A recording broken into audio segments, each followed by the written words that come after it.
Hello, everyone. Welcome to episode 1 of Dusk and Doom. I think we did introductions last time. We don't need to do them again. But what we are going to do is introduce the characters, and that includes like a visual description. Because we are going to start in media res, which means in the middle of the action. So your characters have already met, formed a band of adventurers, and decided to go spelunking in the most dangerous place in the world. And so you already know each other's names, your descriptions, and as part of introducing your character, please say one thing that is unique or that stands out about your character that the others would have noticed. So, starting with Jace. Alright, so I'm going to be playing Celestine. She is a tiefling bard. And the one thing that everyone will notice instantly is that she's very loud and boisterous, even though she's supposed to be very quiet and secretive. Okay. Do you... what does Celestine look like? Oh, right. So she's got a very ridiculously large, almost cowboy-looking hat that has a huge fucking, torn-up pink feather coming out of it. She's wearing a tattered cloak, almost kind of very leathery cowboy style, and has, these big boots that look ridiculous. Basically, it just looks like a French cowgirl, but on steroids, just kind of nutty. And has a big accordion as well, with a little drum set on it. So it's yes. All right, Jordy, would you like to introduce Pellegrino II? My character is going to be an Arakakra, which is a bird, or they're also known as bird folk. He is the last remaining member of his clan, the Peregrine Falcon clan. His name is Peregrino the second. Is that cat or caw? I'm gonna butcher that for sure. You have to go up 2 octaves. Crap. Oh, the mic is not liking The that. second. The microphone is like, Microphone's like, kill me Oh now. no, what's gonna happen when I say the other names from his clan? He is,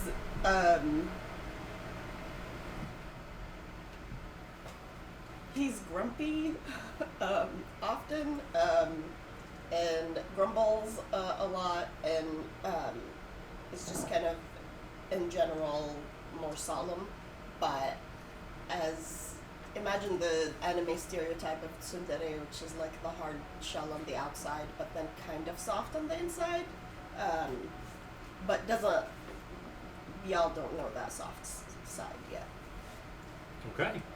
I love the concept of a grumpy barbarian instead of a raging barbarian. Yeah, it's just like, what fun. Okay. What was one unique thing that the others would have noticed about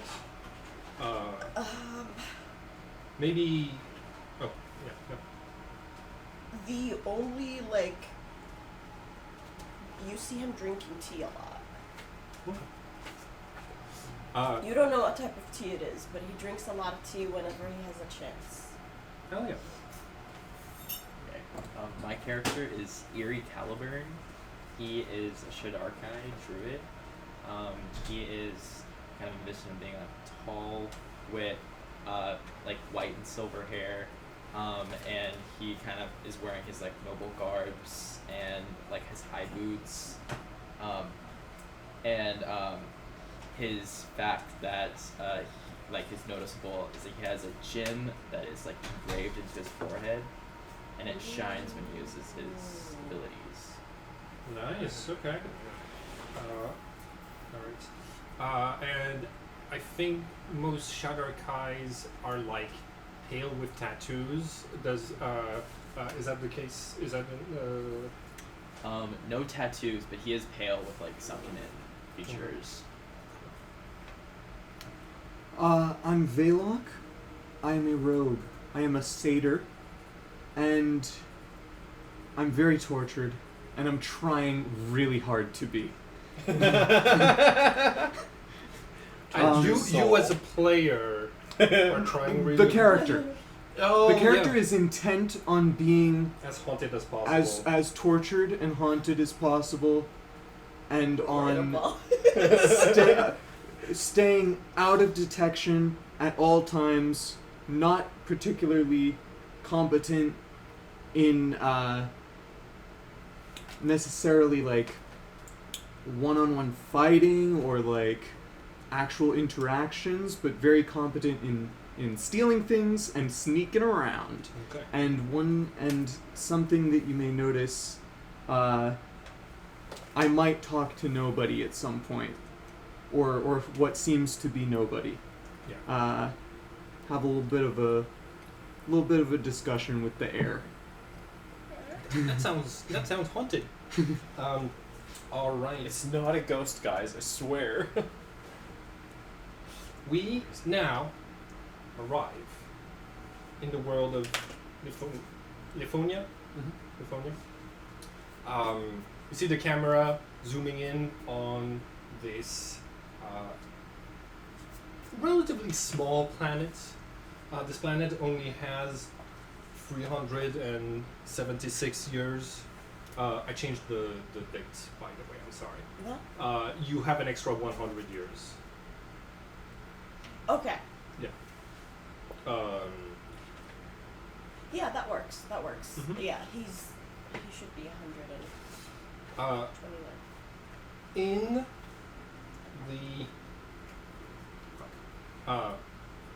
in the eastern part of this continent that has been ravaged by the hordes of the old gods, there is a city inside of a crater, a metropolis, often hidden by clouds and fog. It is located in the middle of a large crater that surrounds it on all sides and makes entry into the place difficult.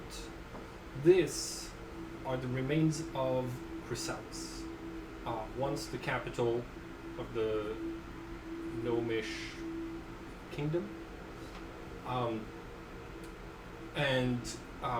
Currently, as the civilization, after the cataclysm, the different civilizations have started to emerge, have grown once again, and have discovered that this place still has presence of the old gods and their creatures.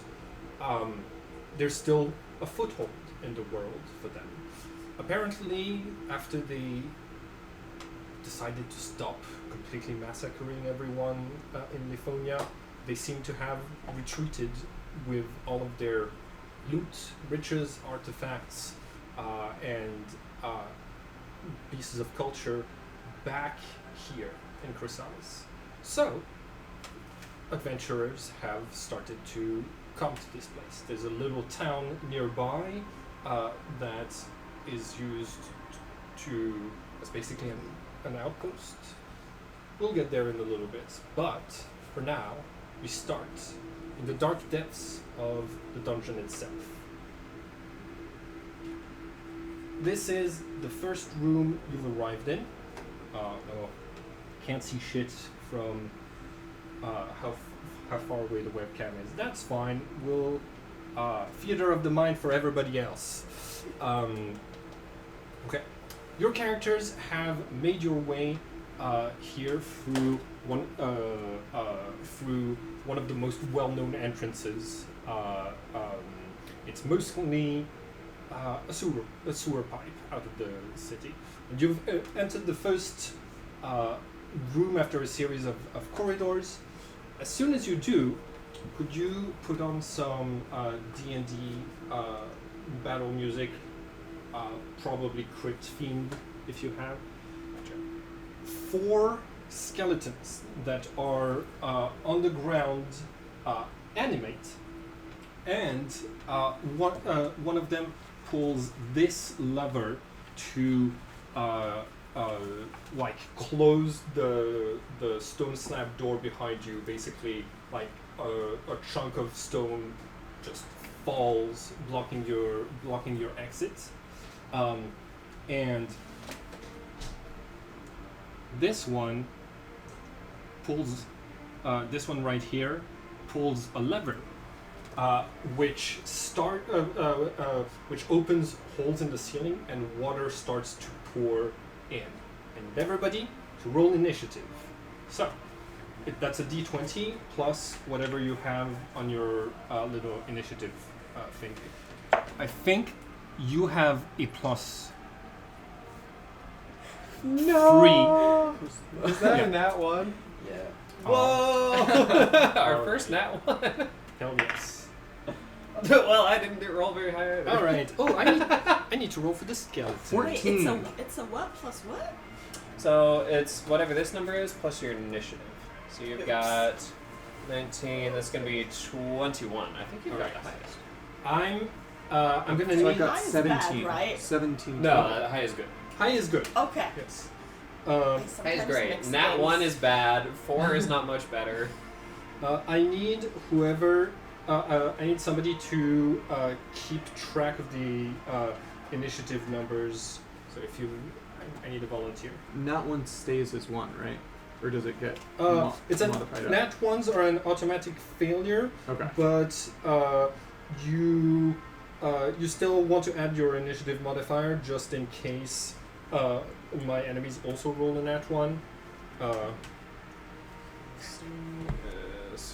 I'll start writing them all down. So we got Celestine is 5.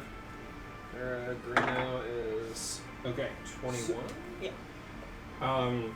So you're please basically like arrange them in like highest order, please. Gotcha. And- You said plus 1, so that's 2. The skeletons have Plus 7. No, this is 7 for the skeletons. 7 for the skeletons. Gotcha.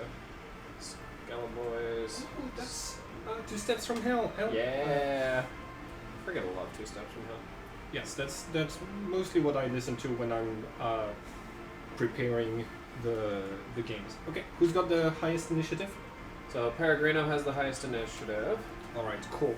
It Peregrino and everybody else. Every turn you have 3 things. You have a movement action, a main action, also called just an action, and a bonus action. Okay. So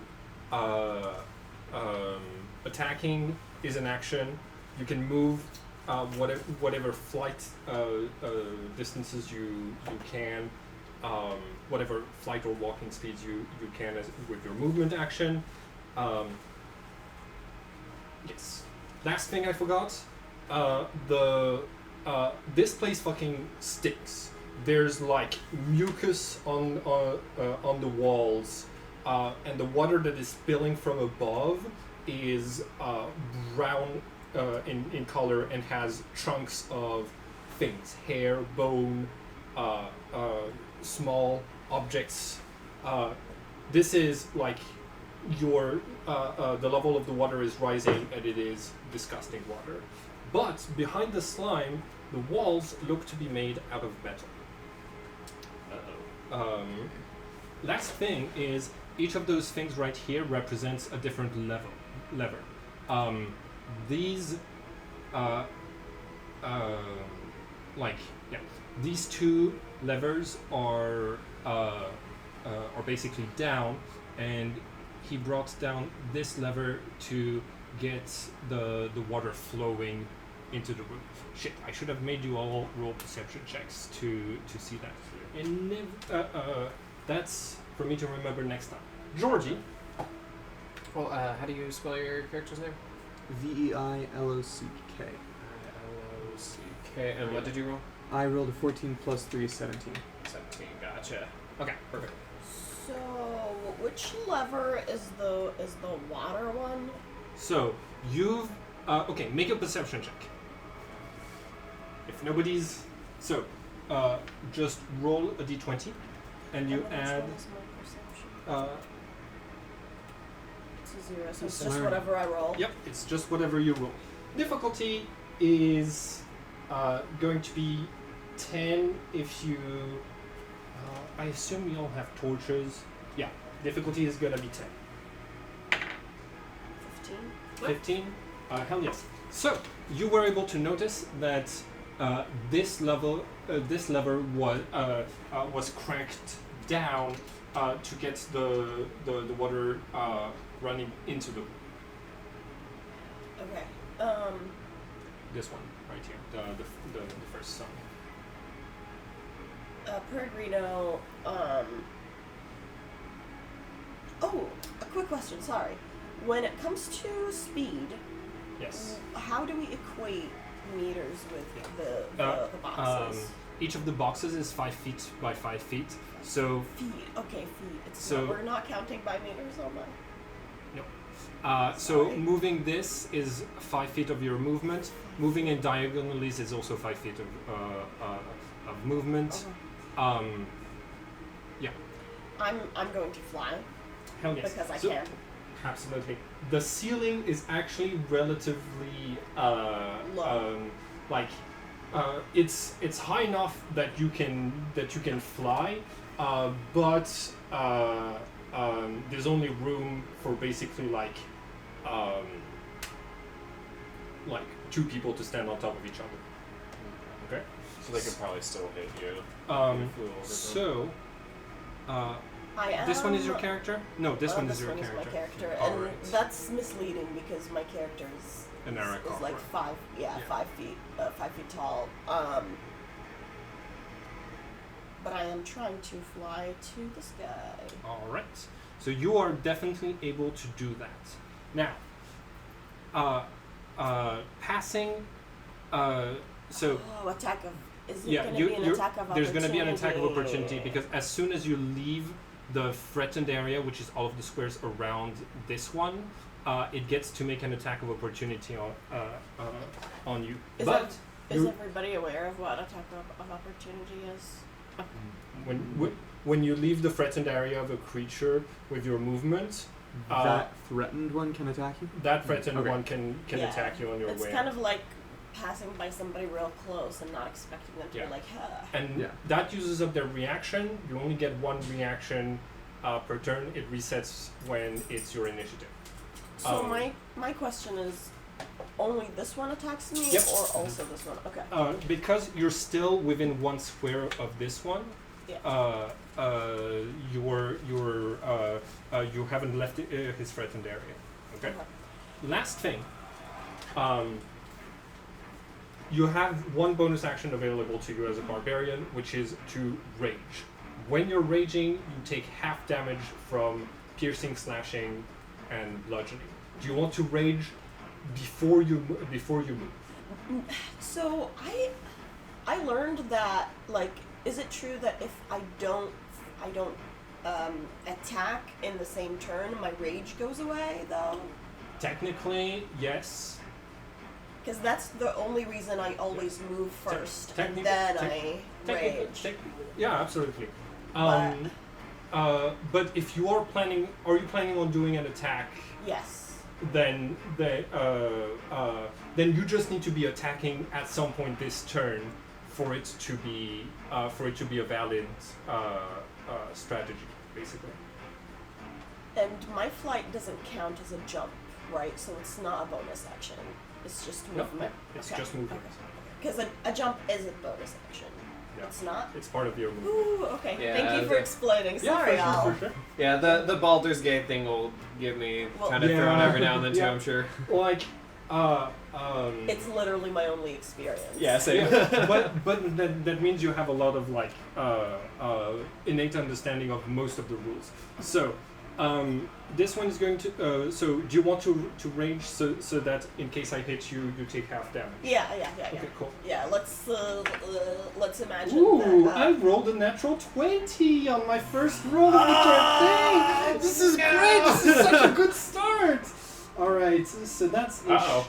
a short sword. No. So when you I mean, I'm raged, and I am not wearing any armor, so I already have yeah, so your armor class. my unarmed defense. Your armor class is 12, but rolling a 20 means I automatically hit you. Oh, so that's what a critical is. Yes. Okay. It means it's an automatic That no success matter what, on, okay. on what you're doing. Oh, I'm trying to see like what my for the damage, right? You're rolling now for the damage. I'm doing that. Yeah. So normally, a short sword is 1d6 plus 2. Because I crit, I'm going to roll twice the amount of, but the bonus stays the same. Okay, so 7 plus 2 is going to be 9, halved to 4. So you take, so you've lost 4 HP out of your 14. Oh wow! So So you're at 10. Okay. So Pellegrino, what does it look like or sound like when you rage and jump over, fly over your enemies? is the mic getting break again? Nice. Sorry, y'all. I'm so sorry. You are good. And Okay. fly. Cool. You're able to make it all the way over there. You still have your action. What do you want to do? I'm going to attack. Oh, I can maybe trip this. Should I attack or trip the thing? Well, you have to attack to stay in your range, but That is you could attack the levers with your weapon. Does that count? It doesn't Baldur's Gate free, so I'm gonna let it work here. Yeah, I didn't know that I could do that. You can range attack. You can range attack levers too in Baldur's Gate free. Yeah, I'm not gonna allow. allow ranged lever pulls. As, but- as funny as fair. that would be. Fair. But also, I feel like I maybe want to. Yeah, we don't want to be drowning in shit, because that's what it is, right? It's just shit water. it's shit. Mhm. Yeah. I'm going to pull the lever. Okay, cool. I'm going to attack the lever with Okay. my. Let's not do it with the axe. Just with the hand axe. Sounds good. So, they haven't had their turn, so they haven't had the time to dodge. Basically, these two, it looks like they were planning on running interference. You're just too swift for them. They don't get to do that. So you're rolling with just 1d20, and the lever is much harder to pull back up than it is to pull down. So you just need to roll a 14. Okay, with your attack, and your attack is a +4. +4. So you need to roll a 10 or more. 2. Okay.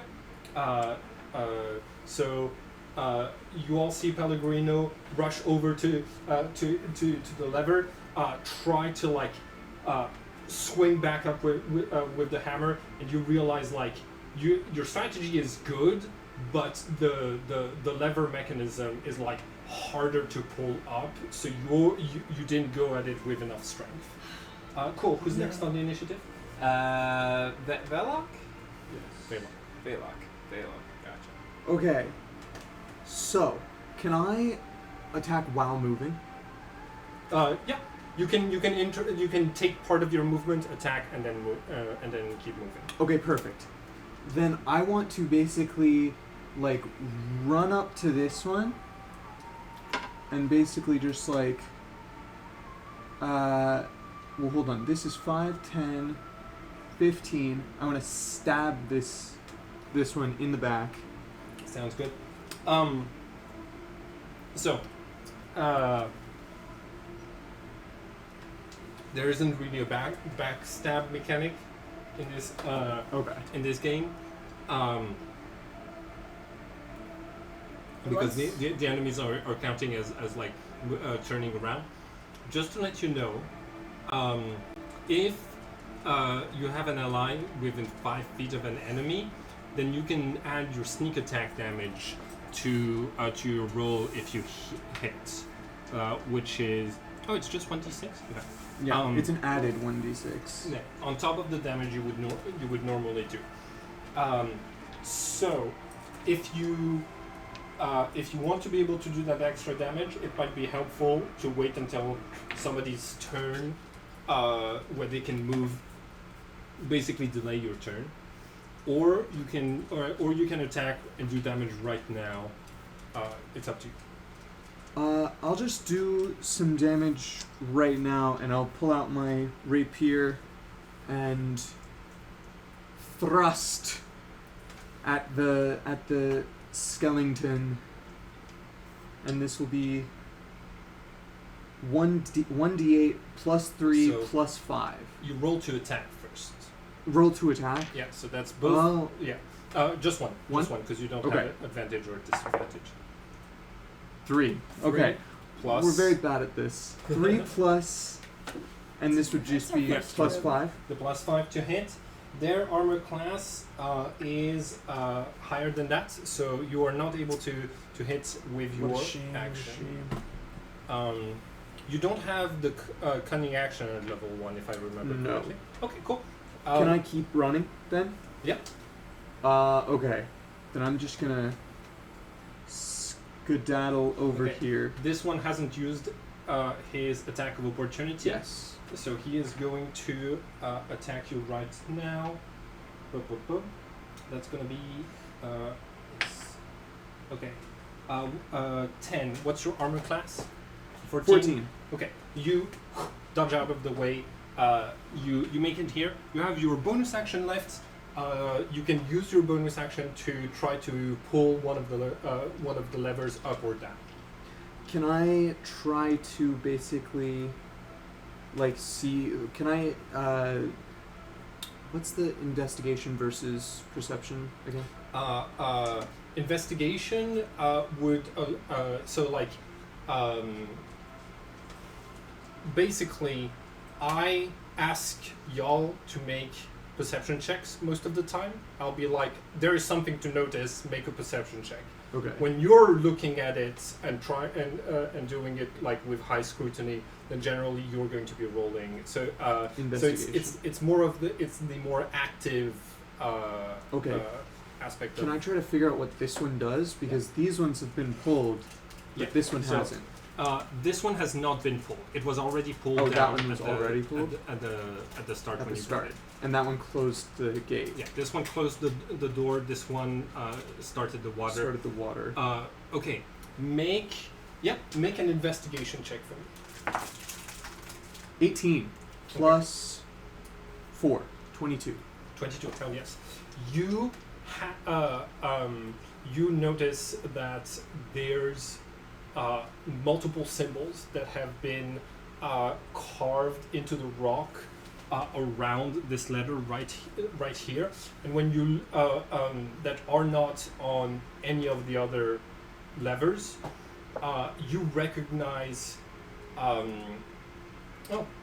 What it's language it's is in it in? Thieves' Cant.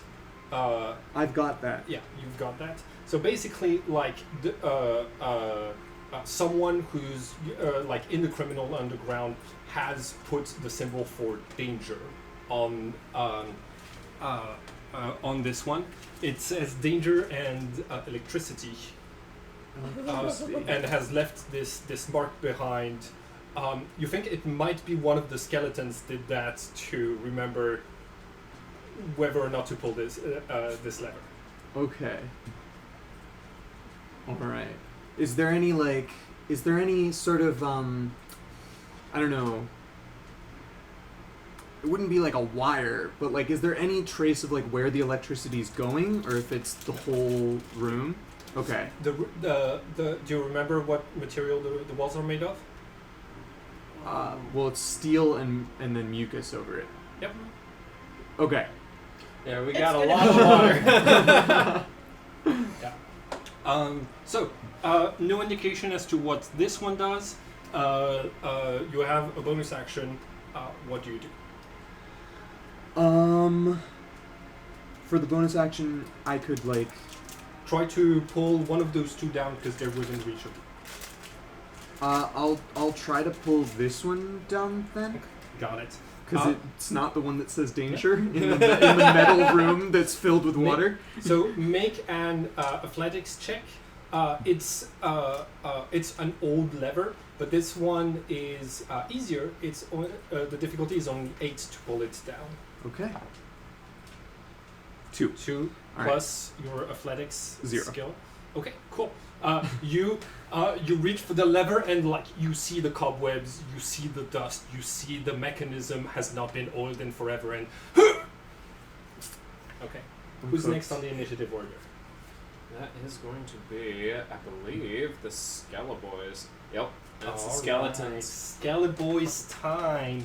Skeleboys.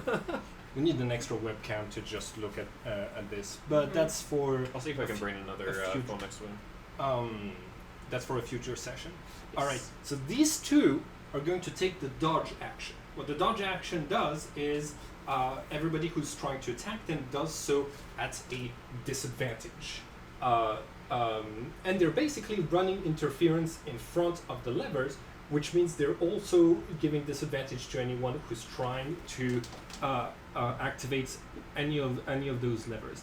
These two are going to let's see.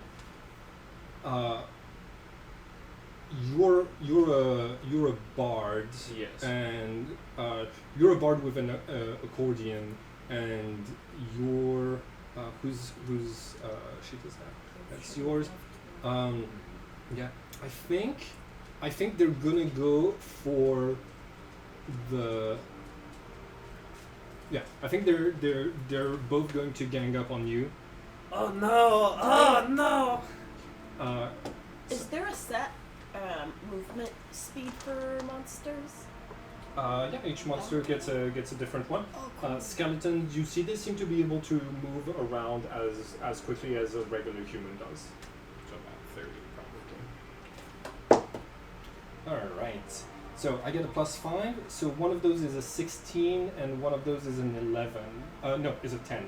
What's your armor class? Is 12. So one of them hit you. Oh no! You take 6 piercing damage from a short sword being impaled into your arm. So you are at 4 HP. Oh dear God! Oh! Oh, already. Oh, not in my side. Oh God! You see one of the skeletons turns to the other and says, "Good one. That really makes up for last time." Who's next on the initiative? That would be me. Okay, cool. All right. So, let's see. I'm going to cast Dissonant Whispers on this dude here. Sounds good. Which- You don't have any AoEs that make sense at this level. no, I don't, Yeah. unfortunately. Go ahead. So, I roll a. Okay. Do you have the description of that spell? Let's see. I have that here. I know, I literally have it here.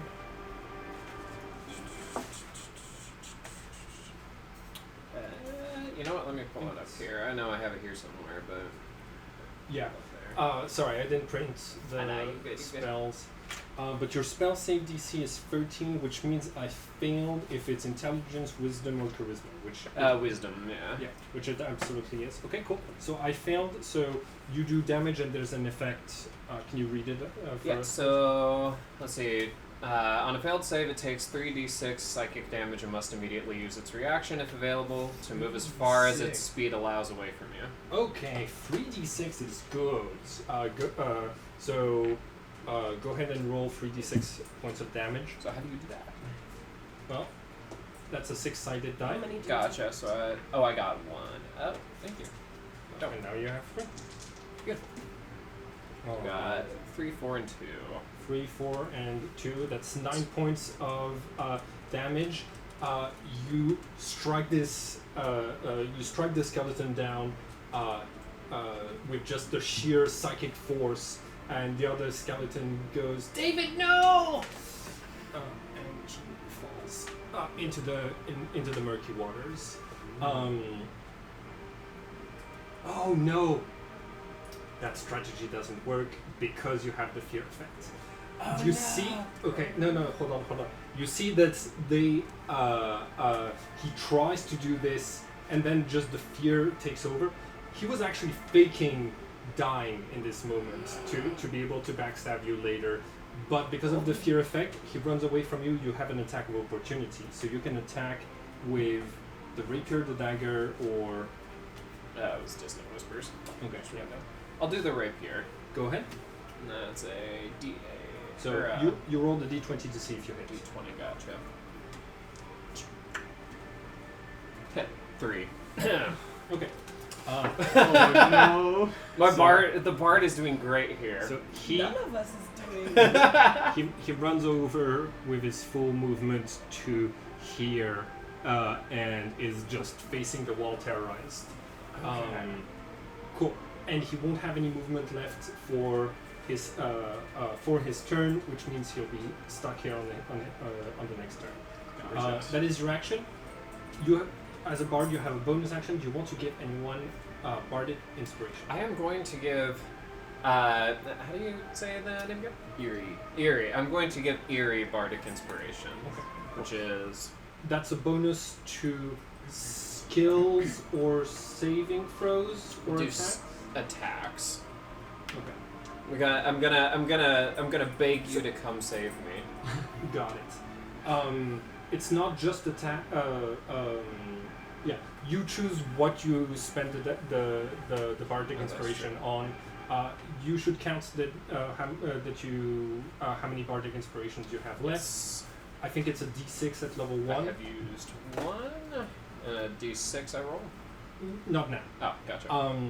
Lex, whenever you roll a D20 for an attack, and I think also saving throws and skill checks, if you could check that for me, you can choose to add a D6 after you've rolled. Okay? Next 10 minutes, which roll the die, add the number roll to one ability check, attack roll, or saving throw it makes. Can wait until. Yeah, attack, ability check, or saving throw. Excellent. Gotcha. Cool. That's. And would you like to move at all? Maybe trigger some attacks of opportunity? You can move within all of those squares without triggering an attack of Yeah, opportunity. I think I'll move. I think I'll actually move back this way. Okay. You are cornering yourself on purpose. yeah, I'm like, Uh-oh. That's. But hey, if you do dissonant whispers to this one, he have to will move also that way be too. running that way. Gotcha, So gotcha. that used up one of your 2 I got that spell way. slots One to spell slot, cast gotcha. dissonant whispers. Gotcha. Cool. That's your turn. And then let me know when you use it.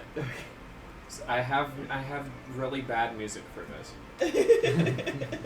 No. You're inspiring Lex right now. So Oh, play the okay. music right now. Here we go. Get Okay. inspired.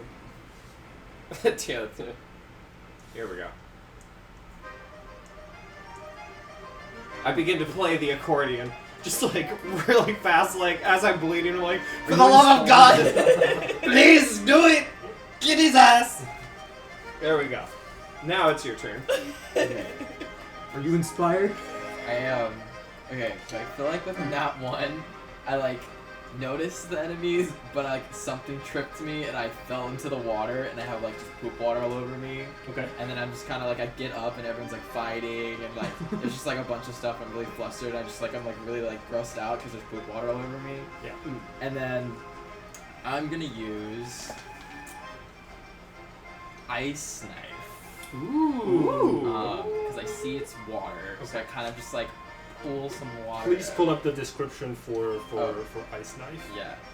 But yeah, you water bend some of the poop water Yeah. around you. I'm like, I'm like, am I about to die? I love that. Let's go back to spooky music after as soon Yes. as this one is done. Yes. If you have more like spooky combat rather than epic combat, because I'm Yes. going more for a vibe of like, hey, the water level is rising and I'm trying to kill the characters in the first fight. Sounds good. Thank you. Okay, so you create a shard of ice and fling it at one creature within range. Make a ranged spell attack against the target. On a hit, the target takes 1d10 piercing damage. Yep. Yeah. Hit or miss, the shard then explodes. The target and each creature within 5 feet of it must succeed on a dexterity saving throw or take 2d6 of damage. Sounds good. And that one is also piercing damage, right? Or is it cold? It is.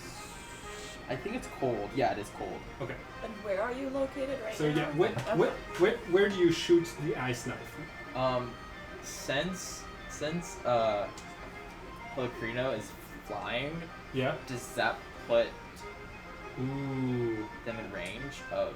Ooh. I. Okay. Pellegrino, would you still be flying above, knowing that like heightens your chances of not being hit by an area of effect? Okay. Just by nature is like a falcon folk. Yeah.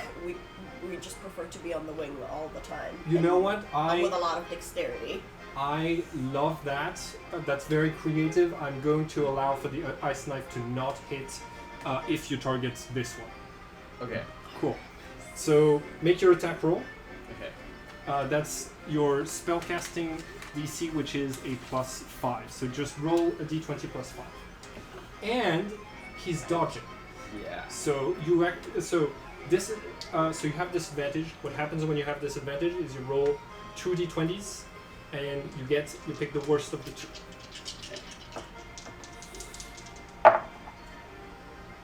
5 plus 5. 5, so 10. 10. Okay.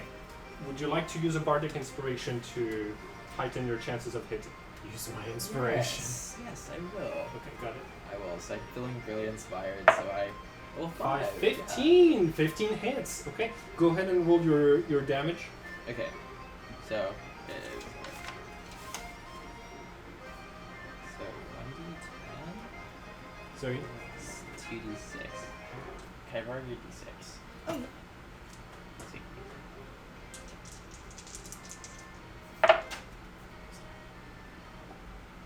6, 12.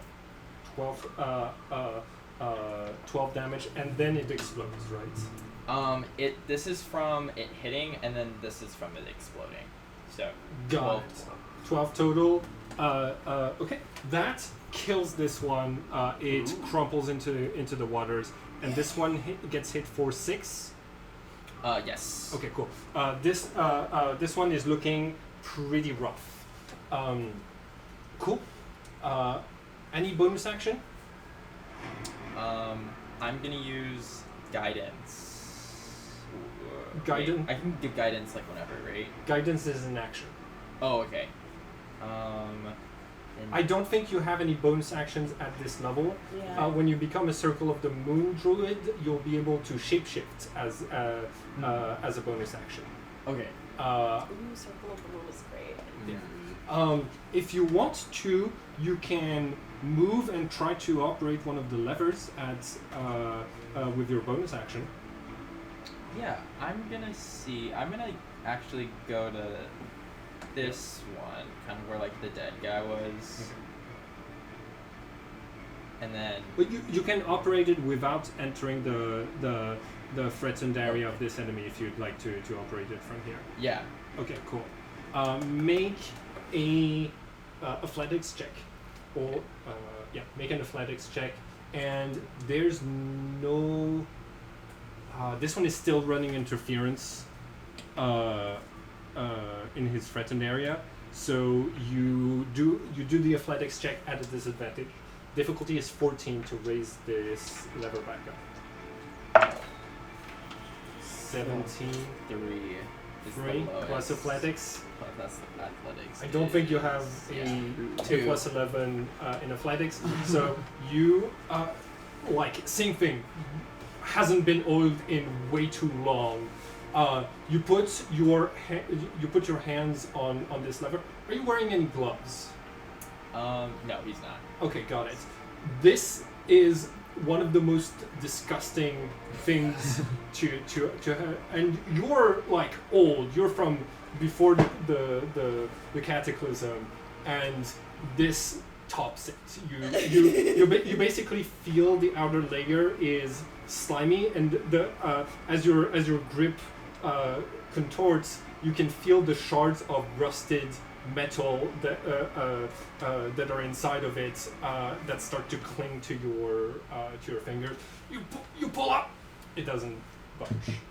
So far, no levers have been pulled or pushed successfully. Cool. So, new turn. Yeah. The level of the water rises. So difficult. So,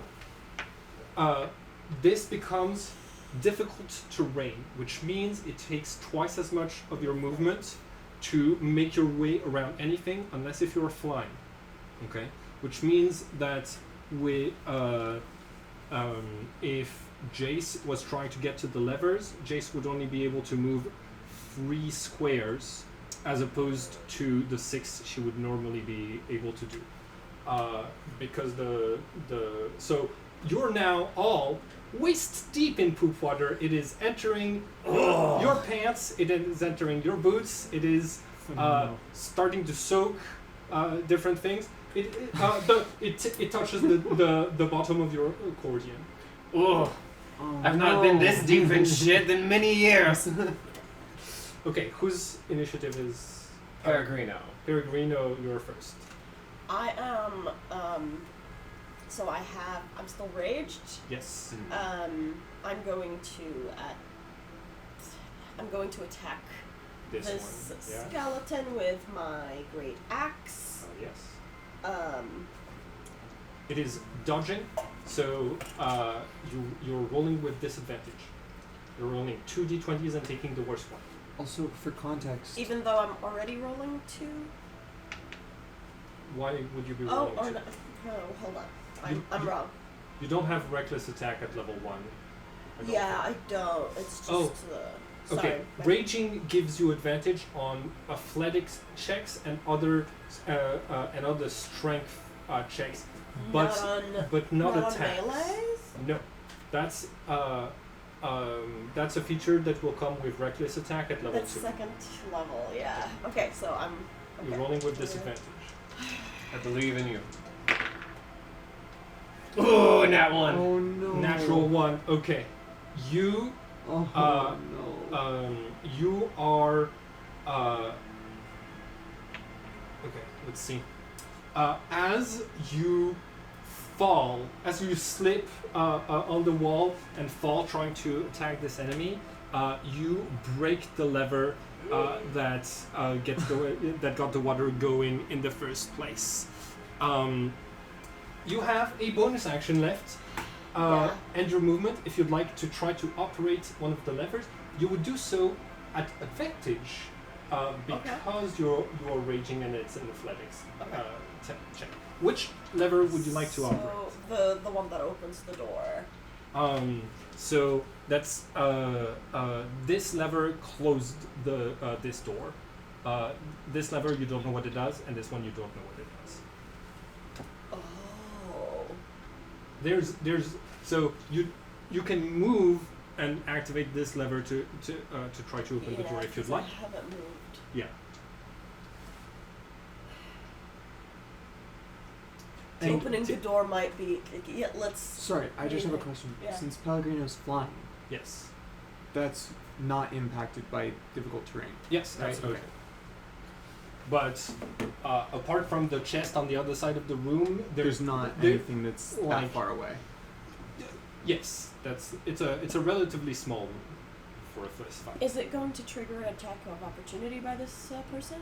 If only if you leave its area, Okay, threatened and I'm area. not, So if so, you're okay. flying over the body of the other one, then you're good.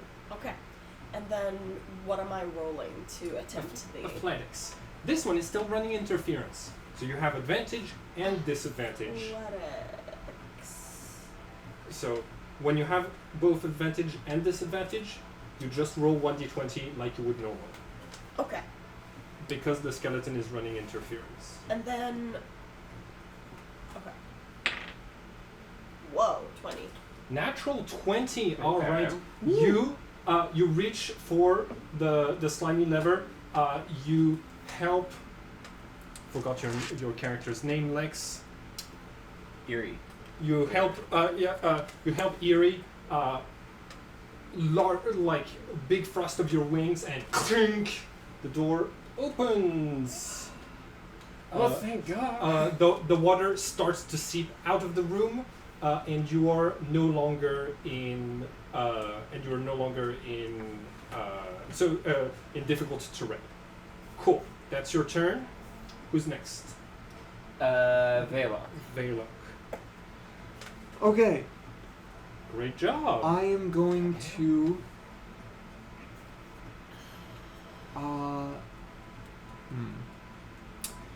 I'm gonna just go right here, Okay.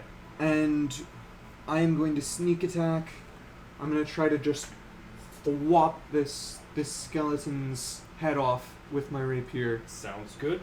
And- This one is dodging, unlike the other two, which means that you will be attacking at a disadvantage How many turns does dodge last? until their new turn starts, which is the next turn. Dodge is really good, but it takes up your action, so you are not hitting anything. Oh, Yeah. actually, could I try to steal whatever weapon this skeleton has? No. No? Okay. So like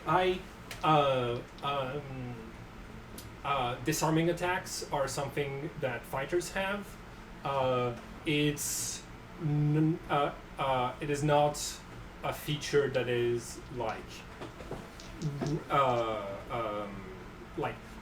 you don't have a feature that allows you to do this. Okay. So Otherwise, it's outside of combat. You can 3. try to steal people's stuff, right? yeah, 3. for sure. Yeah, And that's like 6, so if 3 he's not plus holding 5. it, if he's not holding it in his hand, I would allow you to try to steal it. If he is holding it in his hand, you would need to make an opposed athletics check to like wrench it out of the hands. Okay. Right? So what was That was your a 3. that was Plus a 3? 5 is 8, which 8 is not gonna hit. 8 does not hit. Those things dodging is great for them. Insane. Yeah. Cool.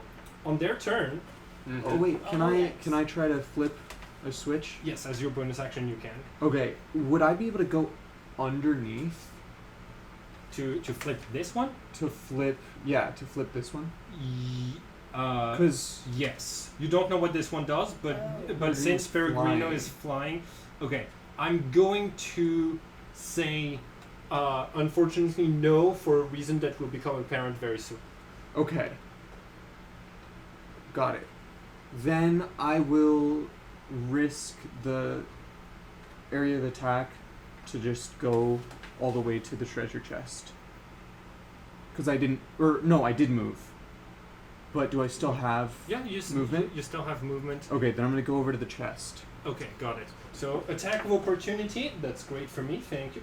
I'm dodging. Dodging doesn't stop me from attacks of opportunity. So 17 plus 4, 21. So I'm going to hit you for 6 points of piercing damage. Okay. So you're I'm at down to 4 4 HP. HP. Hey, 4 HP family. At Yay. low level, attacks of opportunities are rough. Really Yeah. sucky. Do we have any healers in our? No, we our don't. cleric is currently not here. Jacob is not here right now. Right. Yeah. Oh, Yeah. fun times. Fun Yeah, times. yeah, we're gonna. Do I have a, but I I'm just think gonna I have think to I drink think some extra of my I l- tea. I think I like where your head's at because it's like, well, we open the door so we can run away now. Let me grab the chest. Yes, please. As your bonus action, I would allow you to make a check. You arrive at the chest and roll a d4 for me. On a 3 and a 4, it is not locked. 4. It is not locked. So Okay. you can pick its contents with your bonus action if you'd like. Yes, please. Okay. You're going to find 1 potion of healing, and Oh, then that's perfect. you're going to draw a random card. This one's looking juicy. Okay. Okay. Should I say? Let me have a look at it, but you don't need to tell the other players. Yeah, you don't need to tell the other players what you're taking. If you want, you can try to be stealthy when picking it up, or you can just put it on with your bonus action. I guess we don't. This is know just each wearable, other that so I'll well just yet. put it on. Okay, Right? sounds good. Okay. You see Groan. You see Mr. Groan put on a very elegant cape that, thanks to being in the chest, was protected from the poop water. It has golden embroidery on it, and the large symbol of a yellow shield on a blue backdrop. And Does it give them any cool stuff to do? Huh? Does it give them any cool like cantrips or? It just gives me plus 1 bonus to the armor class. Oh, we and don't know. then- We just. yeah, you don't Plus one bonus to necessarily saving you don't throws. necessarily know Okay. what it does. In fact, maybe I shouldn't have. Maybe I should have let you draw, but not given you the cards to let you see what it does. Okay. But that's no worries. You recognize it as a cloak of protection. Cool. There is also. Can somebody roll a D100 for me, please? So when you actually, I'll do it. All right, D100 is basically this is the tens and this is the you get 30 gold pieces. Oh my god. Nice. The honors somebody. Cool. That was 1, 2, 3, 4. You still have 10 feet of movement. I will just approach the door. Sounds good. It's the Scalaboy's It's turn. the Scalaboy's Oh turn. god, am I gonna go down? All right. So the first thing that's gonna happen is They're going to attack me first. yeah. So okay. So this yeah. So this one comes out of the water. It has 1 HP left, and it faked its own and it faked its death. As its bonus action, it is going to try to flip the lever back and close the door again.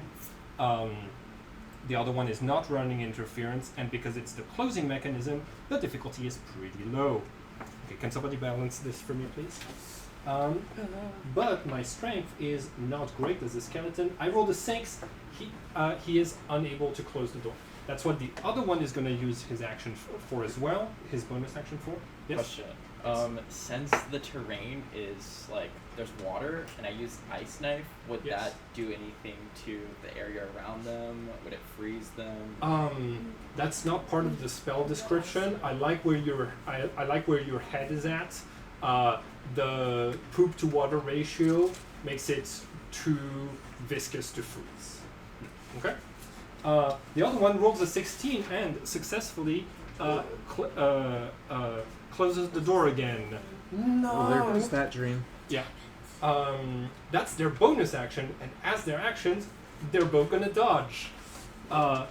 This one has used its movement, so Yeah. it is going to use its action to dash, basically allowing it to move again at the cost of dodging or attacking. 1, 2, 3, 4, 5. Ooh, yeah, I gotta take an attack of opportunity if I wanna. You know what? Who else got damage? The druid got damage, right? 1, 2, Go. 3. So hold on. Bard. I was damaged. Yeah. Yeah. Damage. Oh yeah. You've taken damage. I've taken Oh, yeah. damage. Okay, cool. So they're going for the ones that are already wounded because they're smart. So, Oh no. Jace, Yes. Yikesy. 11 to hit you. Your armor class is 12, so you live another day. Oh, thank my own people. What was it? 8 plus 5 is a 13. I'm 15 now. Your armor class is 15. Thanks to Oh. so the cloak of protection moves in front of the sword, hiding you for a second, and by the time the sword reaches you, you are no longer within the way of the attack. That is the skeleton's turn. Yay! I believe Okay. it is mine now. Yes, it is. Yes. You might want to write it down instead of having it on the phone, so You know, so that so you is don't smarter. hit your phone. But I'll do that when afterwards. it's no longer your turn. Okay, so let's see. How am I going to live to fight another day? Let's see. Actually, hold on. This one dashed. It shouldn't have gotten an attack. Yeah. Yeah. That's right. It didn't do. It didn't hit. Didn't hit anyway, so yeah, that makes sense. Okay, so I'm going to move. Let's see. I'm going to move over to here. Okay. So that used 1, 2, 3, 4. So you have 10 feet of movement left. Gotcha. I am going to.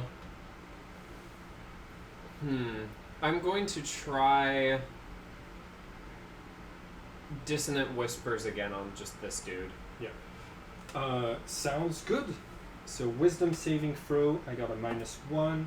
That's an 11. Your spell save DC is 13, so that's a failure. Go ahead and roll the 3d6 points of damage. Wait, question. Yes? Okay, I looked at guidance. Can I Oh, give sorry, I Oh, no, guidance it's to someone around me if I'm able to touch them, not on my turn?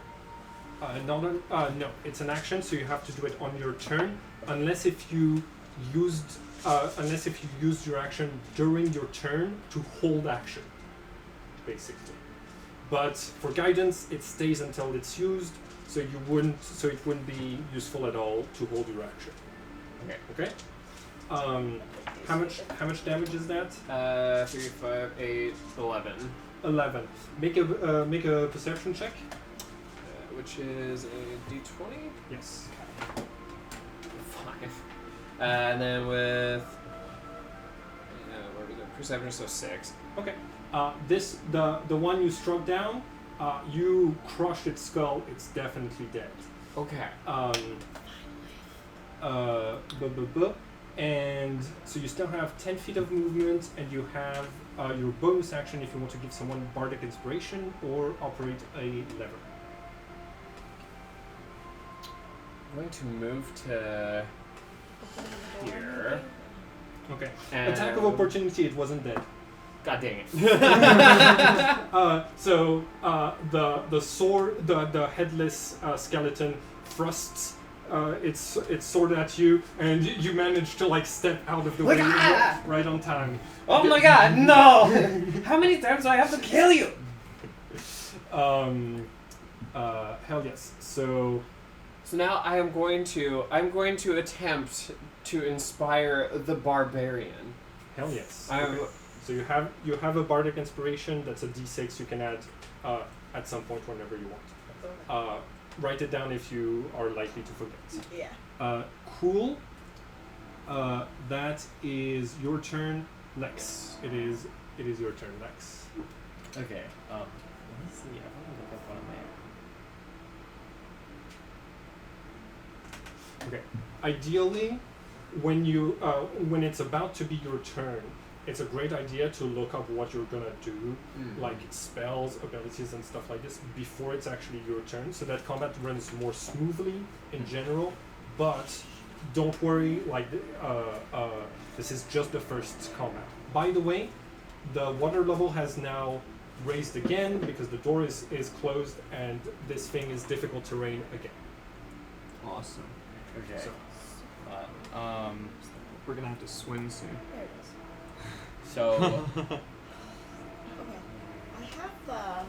I have an app that has all of those spells and Yeah. everything. If anybody wants to like use it, we can do that. I'm just gonna leave it here and then we can use it as we. so he's still alive, right? Lord. He's at 1. Yes, he's at 1 HP. He's Okay. like barely holding it together. I am gonna say I am actually going to. I want to flip this lever again. Is that a bonus action? That is a bonus action, yeah. Okay. Make an athletics check, and you're at disadvantage. Okay. So 2 d20s, and you use the shittier one. 15. 15. So you are able to force the door open again, and you still have your action. It's once again no longer difficult terrain. Could I have flipped the switch with an action, my action? Because I have a bonus action where I can teleport. Yes, absolutely. You can So just so you know, unlike in Baldur's Gate 3, you can use your action. You can downgrade it to a bonus action. Okay. So so like it didn't. So basically, this turn you can just take 2 bonus actions, flip the switch, and then do the teleport. What is Okay. it? Actually, no, I take that back. We probably need to either all escape at the same time. Because I was thinking I could escape You- then, but then I would be leaving everyone else. So Yeah. I say. It's up to your character. Yeah. I mean, we just got here. Yeah, just we like just what would got track here. with your character. Like Just think of that. I guess you know what I feel like that fits with it how my character is, and I feel like my character's like really grossed out that like I Yeah. just Yeah. so I like You gotta like get out. And yeah we're all haunted ones, and you're a noble. yeah. So like, We're like deep in the shit and we're like, yeah, and you're like, the first, and especially because the first thing you did was fall into the shit. yeah. Yeah, like This I'm just so this grossed is a out. I'm nightmare. able It's a to, bad day. yes, Yeah. this is a nightmare. It makes it like gives me that much oomph to pull the lever, and I just need to get out of there and find So- a place to like wash off. So Just so you know, if you move away, this one will get an attack of opportunity. But if you attack it and kill it, then you can kind of just walk over here, and that will use your action. But or you can teleport and just not have to deal with the attacks of opportunity. Oh That's yeah, what I that's was- right. You could just. Yeah. thinking I was okay. I pull the lever and I just teleport to the door. And I just run out. Yeah, I just like Misty I'm step, Misty step Yeah, out of Misty here. step. No! And then 30 feet of movement. Your character is safe, gets to live another day. If you have any ranged weapons, you can be in the corridor and shoot through the door if it's still open on your next turn. Cool. New turn, Jace. Well, some of us have never had to crawl through shit, I guess. So now it is your turn. I can relate to never having had to crawl through shit. And let me know if So- you're wanting to use the. How many turns does a rage last? It should say, Of this? yeah. It's still on. It's still Okay. on right now. Because it 1 just minute. tells me 1 minute, but I don't know like what 1 minute is. Oh yeah. Every round is 6 seconds. Frey, Oh. every round is 6 seconds in the end. 6 seconds indeed. Wow. Thank you, Asher. Okay. Okay. So 10 turns. Thank you. Frey is my extra brain. So, Peregrino is getting really tired of this situation and having 2 skeletons there. And as a movement and bonus action, I grab the half dead, the fallen. What's its? Skeleton? Yeah, I'm Okay. going to grab it, fly over there, and throw it against the wall. Okay. Does this that one? count as a bonus action? Yeah. Is that a bonus action? Dropping. Oh, Flying and I dropping. know that in Baldur's Gate 3 it is. No, hold on. It's an attack. It is. Yeah. So like almost all of the things that do damage are actions. Are actions and not a bonus action. Okay. So yes. So, okay. Then I'm going to attack the one that is less damaged. Okay. Sounds good. With my great axe. Sounds good. And I do have advantage. And he's dodging. So. So he's dodging, so I'm just gonna roll Yep. with no advantage. Yep. Exactly. Here, 15. 15 plus 4. That's 19. And you can use my 15. D6 or the. It's not. Oh, but it's it's not. not. It's it not hits. necessary. I can save So it for next go time. ahead. Go ahead and roll the d12 for your damage. Is it the D12 for damage? Yeah, for the great axe. Oh, right. 4 No, plus that's- 2, 6. You just roll the d20. Oh, I'm so sorry. You said It's a okay. D. 12. A It's, D. it's the other round ones. This Yep. one? Yep, that's a d12. My bad. No, you're all good. It's 2 Plus plus 2. It's 4. 4. Cool. So 4 points of slashing damage. You see that you basically like cleave off one of its arms, most of its rib cage and its spine, and it falls dead into the muck.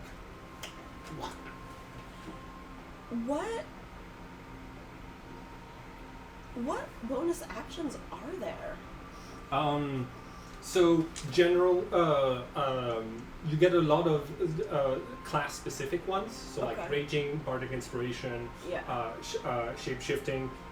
Rogues get a bunch of specific bonus actions, and then it's more like interacting with objects. Okay. Everybody kind of gets that. Drinking potions, Right. like Oh, health right. potions Okay. and stuff like this. I would also allow giving somebody else a health potion as a bonus action, or any kind of potion really.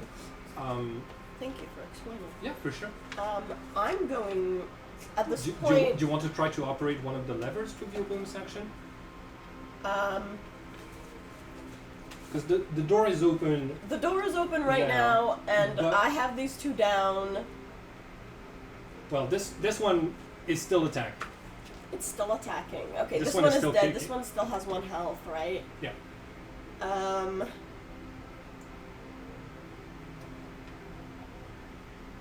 I am. Who is this? That's me. Oh. If I move, they're gonna do all of the attacks on you. Yeah. Possibly. And if you move, there's also attacks of opportunity. Yeah. I mean, I think I'm just gonna stay where I am. Okay. Nothing on the levers. Which one was the mysterious one? This? So you don't know what this one does, and you don't know what this one does either. This one, That's the electricity that's the danger. immediate death. Yeah, electricity Um, danger. You know, Peregrino is not a very adventurous type of Yeah, type of Yeah, for bird, sure. so that's fair. he's not going to try to trick that. Sounds good. Do you want to move? I just You will try. I'm going to stay here because Okay. the bard is Yeah, going to die if they And- don't attack. I'd rather they attack Yeah. me than the bard. and it also prevents attacks of opportunity, which could like knock you unconscious at this time. Cool. That's your turn. It is Grome's turn. So when Fatal. when I am, if I use the potion of healing, is that a bonus? action. Okay. Yes. Then I will use the potion of healing, 2d4. So the first one, 3, Second one, 1. So that's 4 plus 2. So I go back to full with Hell yeah. plus 6. You Yeah. down the health potion. You give me the card back, please. And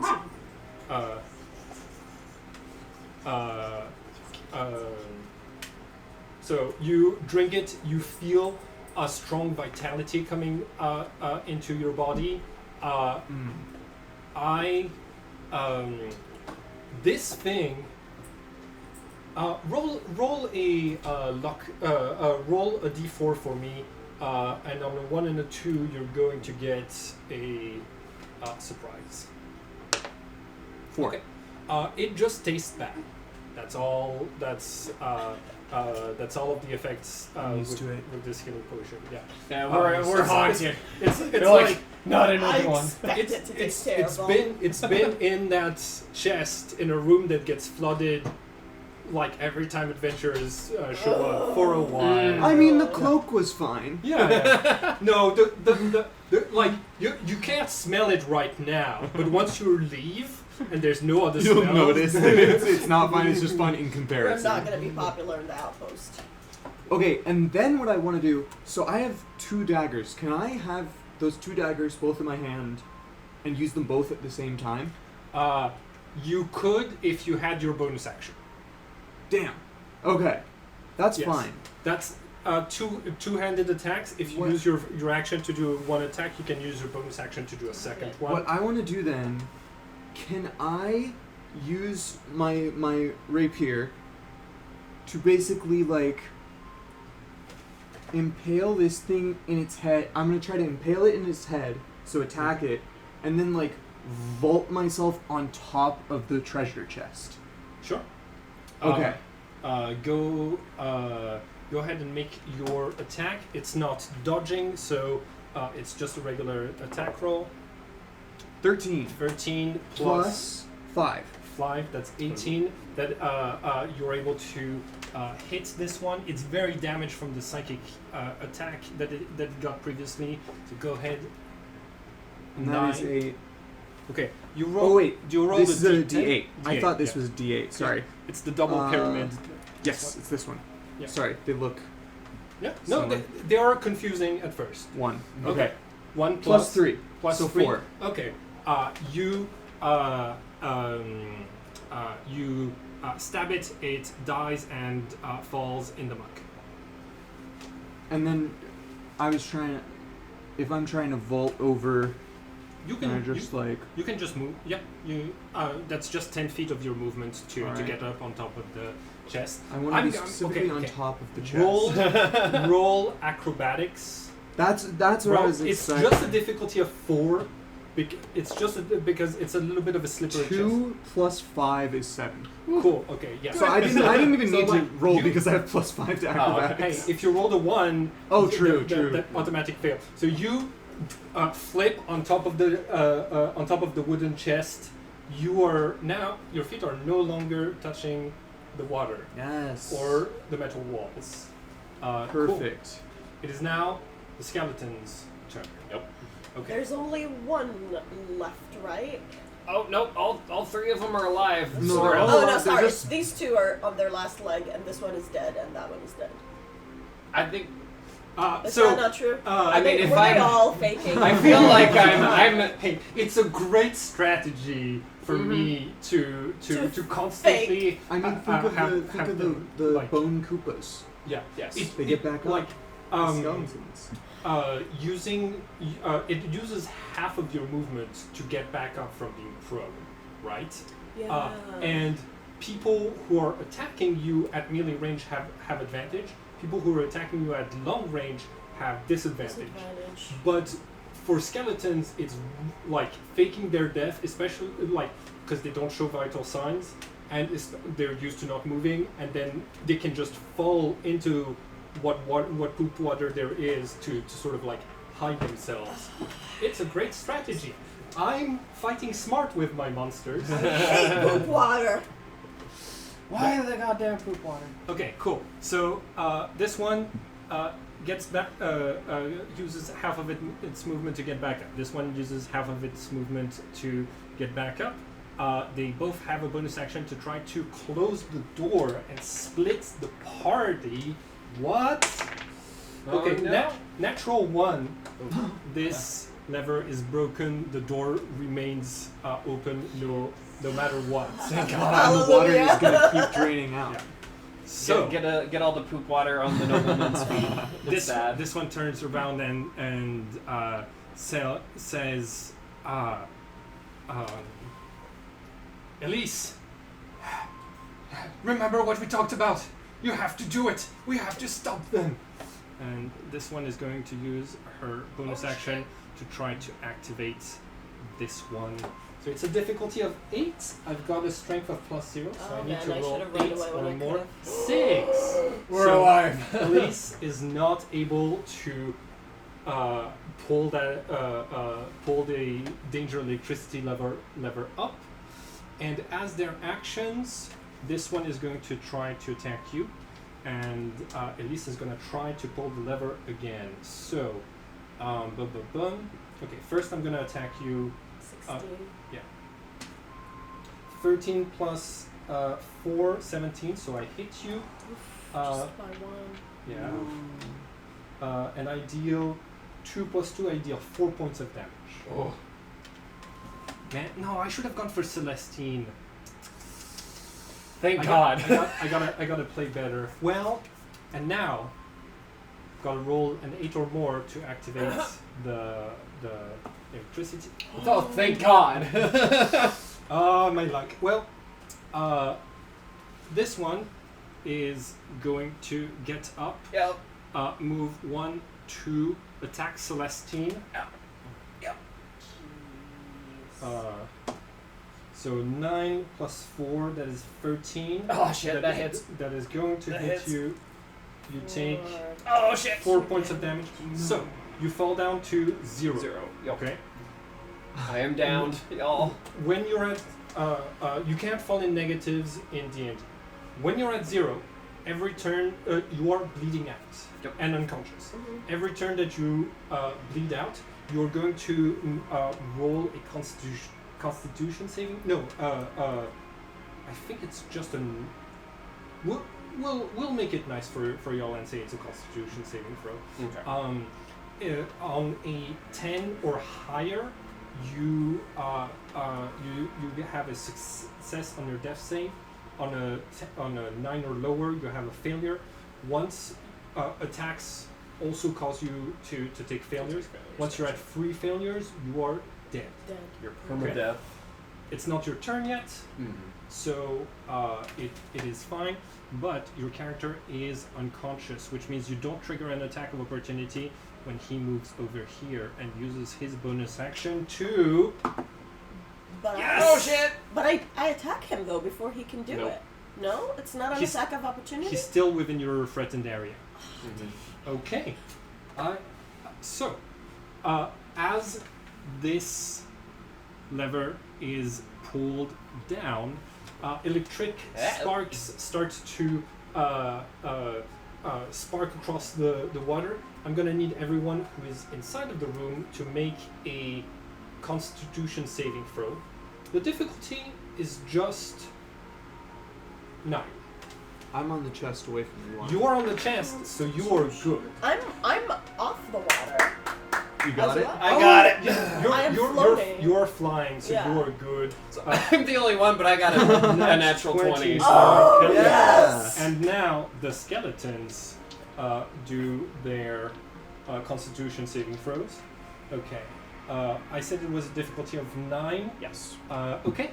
They are all electrocuted and fall.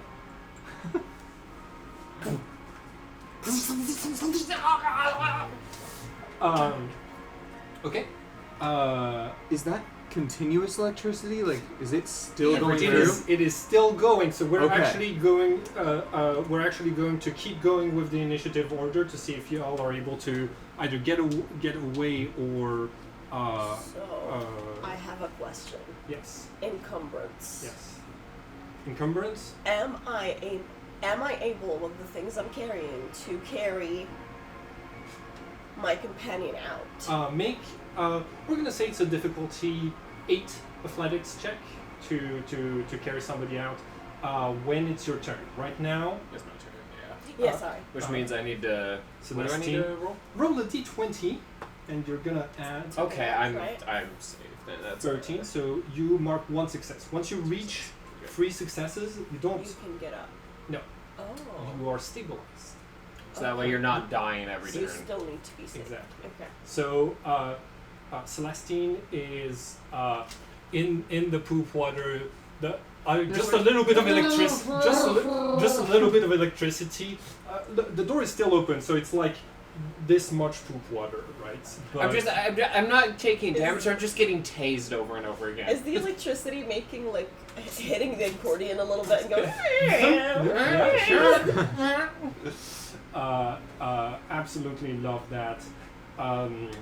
So Celestine, that's your turn. That's all you do on your turn when you're unconscious. Yeah, I'm just. Okay, cool. And next is Lex. What is Eerie? Eerie, yes, Eerie. Thank you. Okay, so I'm thinking like Eerie is like peeking through the door, like watching everything happen while all this unfolds. So Yeah. he's like closer up here, Okay. and he's just like kind of peeking in. And okay, so I have a spell called Absorb Elements. Yeah. Can I use that for That's the a electricity? yes. That is normally a reaction when you get attacked to become resistant to a type of damage. But I will allow you to do it. Are you trying to basically take the electricity away from the water so that it's not attacking your companions? Yes. Okay. All right. That's a creative use of a spell. The fight is mostly over, so I will allow you to do that. So spend your second spell slot, and you reach down into the water, grasp the electricity, pull it out like a coiling snake, and just redirect it into the walls. There is no more electricity effect for this turn. It's just for this turn. Okay. Cool. That was your action. Any bonus action? So, and like mending or like helping someone is an action, right? Mending is an action. The help action is an action.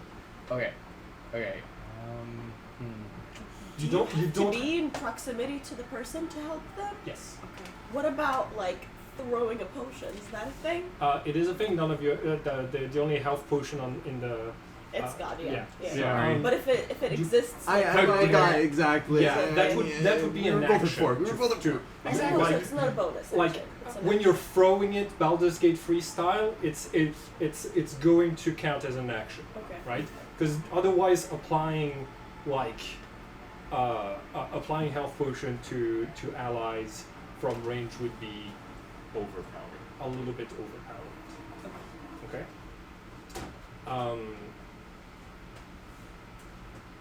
Yeah. You don't have much in the way of bonus actions at this level, so Yeah. that's kind of all you might be able to do this turn. Okay. Is the water level low enough to not be like not have half movement speed? Correct. Okay. So then I can move here Yep. into the room and try to re-pull the lever to like So- stop the electricity. Sounds good, and hence save everyone. Make an athletics check, please. 6 plus minus 1, 5. Okay. You again. Your human. Sorry, not human. You're a Shatterkai. You're not made for this situation. Like it's your hands kind of slip. It's not great, but you have saved your friends' lives. The electricity is still going. Who is next? when it was absorbed, is it absorbed just for Erie's turn specifically, or for the whole cycle? For the whole until Until it's until Yuri's the turn new again. initiative, until specifically the initiative. Oh, okay.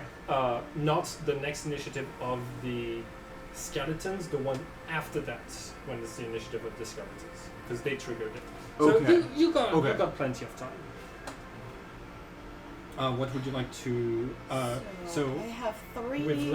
with Lex done, that's a new turn. Yep. So Jace, it's up to you. Oh, I think it's actually. No, it's Peregrine. Oh yeah, Peregrino. Yes. Okay, Peregrino, I would like for you to make a perception check for me, please. You and have. when you tell me to do a check on something, it's always a d20, right? If it's not damage, it's a d20, and you have advantage on this one. It is So you 6. can roll another one because you have an advantage. Oh. Yeah. 12 and 6. So I guess I take the 12. You take the 12 plus your perception, which is going to be in the skills. 0. Oh, my perception is 0. 0. 12. Yeah. Okay. You might have noticed I have not taken those 3 skeletons off of the board yet. Yeah. Yeah, they're there. they are faking their They're- deaths of course. again. Cool. We're totally dead. It's your turn. I have no potions to be able to help. Yeah, it's a medicine check to So- stabilize someone. Huh? It's a medicine check to stabilize someone. Oh, yeah, and if you have medicine, which I Yeah. have 0, I think I'm going to try. Do I have to move to trigger this, or I'm? You could move here, but that Okay, would but I trigger can't. 2 attacks of opportunity. Yeah. So I'm just going to be attacking these guys. Sounds good. Let's start with this one. Yeah. None of them are dodging. They're on the ground, so you actually have advantage on your attack. So if I already have an advantage, does that mean I'm They don't stack. okay? They don't stack. It's advantage is Wha- advantage. Why would you have advantage on attacks? Isn't it? No, No, because you that's don't have reckless. level Because two. I'm Level- because I'm raged. Oh, level 1 still no. Yeah, Okay. that's skill checks you have. skill checks. Okay. And Skill check versus attack. Okay. And 14. okay, 14 hits. Yeah. Uh, It's what am I? D12 for the damage. 12. It's a 9 plus 4. Okay, got it. So Your that's 13. you turn your great axe so that you're hitting the that skeleton with the flat of it, and you smash it to dust. And this time it is truly off the board. Cool. Thank you. At this point, I'm like, I have to try to open this door. Yeah. So I'm gonna move here, and That will trigger an attack of opportunity from this one. oh, it Yeah, because would. it is their threatened Because area. I'm still in the Yep. thing. Yep. I'm at 6 health. Should I risk it?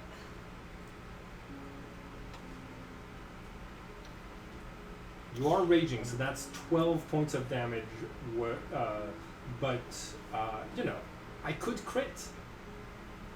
I could roll a natural 20 on to hit you, and then bad things Bad start to things. happen. I'm gonna take a chance. Okay. And you are trying to beat 16, so Yeah. Oh, you're good. You are good. You see that this skeleton tries to like kick you with a piece of bone splinter from its leg from like previous damages, and you get out of the way. Bonus, make an athletics check to which lever? Okay, this one. this one. You got it, What's athletics? and you have advantage because you're raging. Yeah, but like, where's athletics? Oops, these Yeah. are so tiny. Oh yeah, I'm so yeah. They are in. old. I realize they're in alphabetical order too. That's the only way So I can it's a figure it out. 15 plus 4? Okay. You unlock this door. Cling. Oh, thank God. Fresh air starts to pour in, and it smells slightly better. Cool. It's your turn. Okay.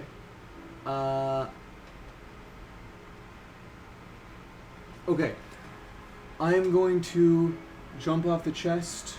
1, 2, 3, 4, 5. So Okay. that's 25 to 35. Yep. I'm going to attack Okay. the one on the ground. On the ground, so you have advantage. So I have advantage. 7 plus 5 is 12. 12 does not hit. 12 does not hit. Okay. Bonus. Oh wait. Oh, that wouldn't have mattered. Okay. For the bonus action, then I. Oh, right. You do have that. You, yeah. I'll use it next.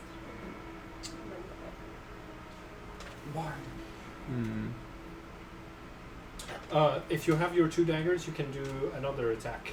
Oh, I could do another attack. Yeah, as your bonus action. If you have the rapier in one hand and the dagger in the other, Sure. Let's All do right. it. also advantage. Go ahead. Fine. Okay. No. 10. So it's not gonna 10 hit. also does not hit. Yikes. This thing is like on the ground, barely alive, and like you stab it in between the ribs. Like this would be a killing blow on like you would hit where the heart is supposed to be. Like your all of your training to like go between the ribs is kicking in, and it's like, well, fuck. Cool. That was your movement, action, bonus action. It is the skeleton's turn. Mm-hmm. Oh, darn. I'm gonna be attacked right now. Okay, alright. Both of them drop their weapons and say, "Spare us! Spare us!" Like, throw their weapons on the ground and like raise their hands and say, "We were just adventurers like you, back in the day before we got captured and made into these."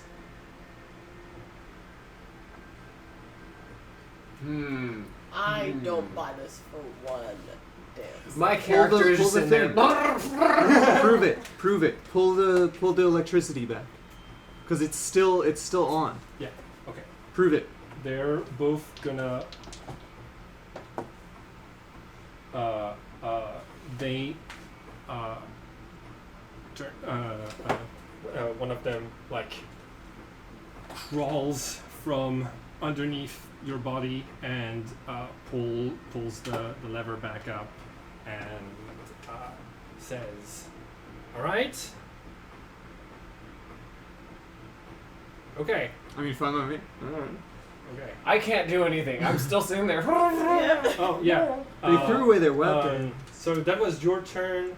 That was your turn. That was the skeleton's turn. Make a. Okay. Now here's the thing. Yes. Normally players make the death saves, but I don't.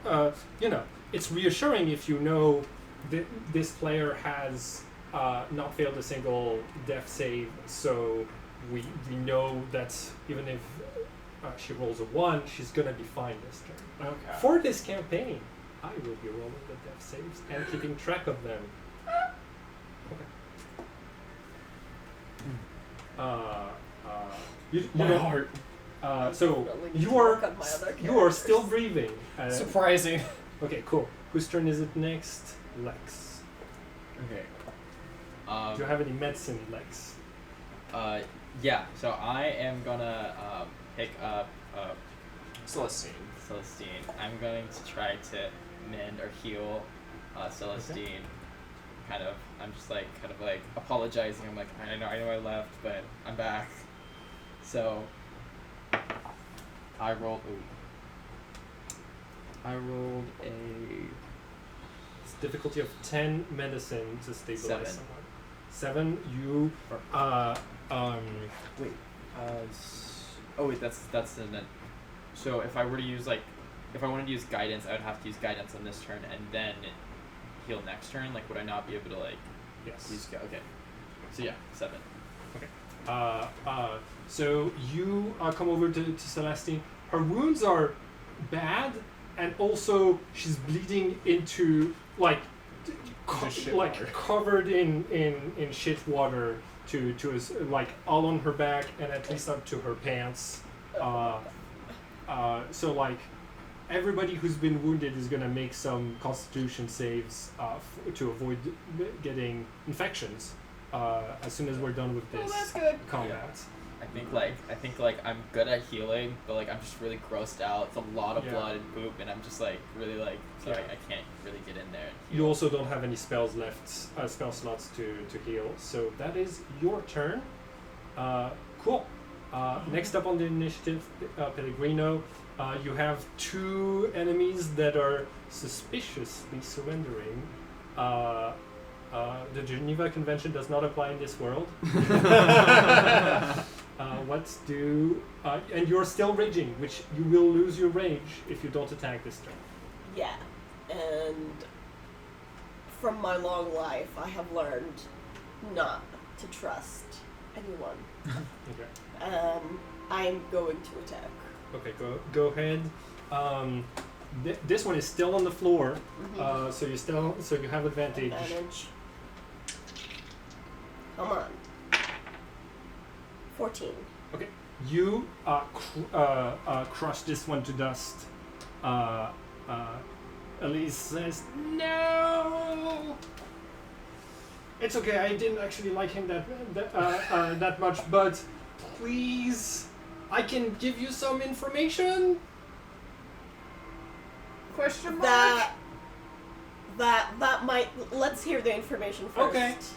This lever, she points to the one you haven't tried yet. This lever opens holes in the floor which lets the water out without opening the doors. We could have been trying it. Okay. I tried it once. I was just too weak. I mean, I I'm already used my action, so at this point, Like, completely useless information, but she's going to say, okay, the spells that animate me do force me to keep certain secrets and also keep people from taking that door or leaving with the contents of the chest, but there's no rules on tying me up and then just leaving.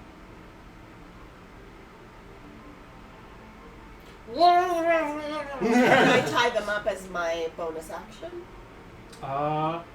Yes.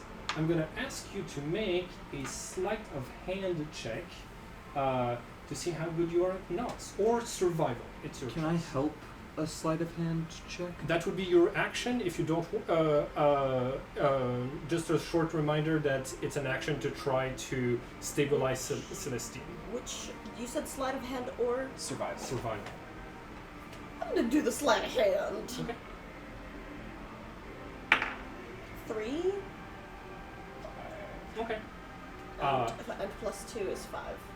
You have tied a knot that you think, with a bonus action's worth of energy, should be enough to hold this skeleton.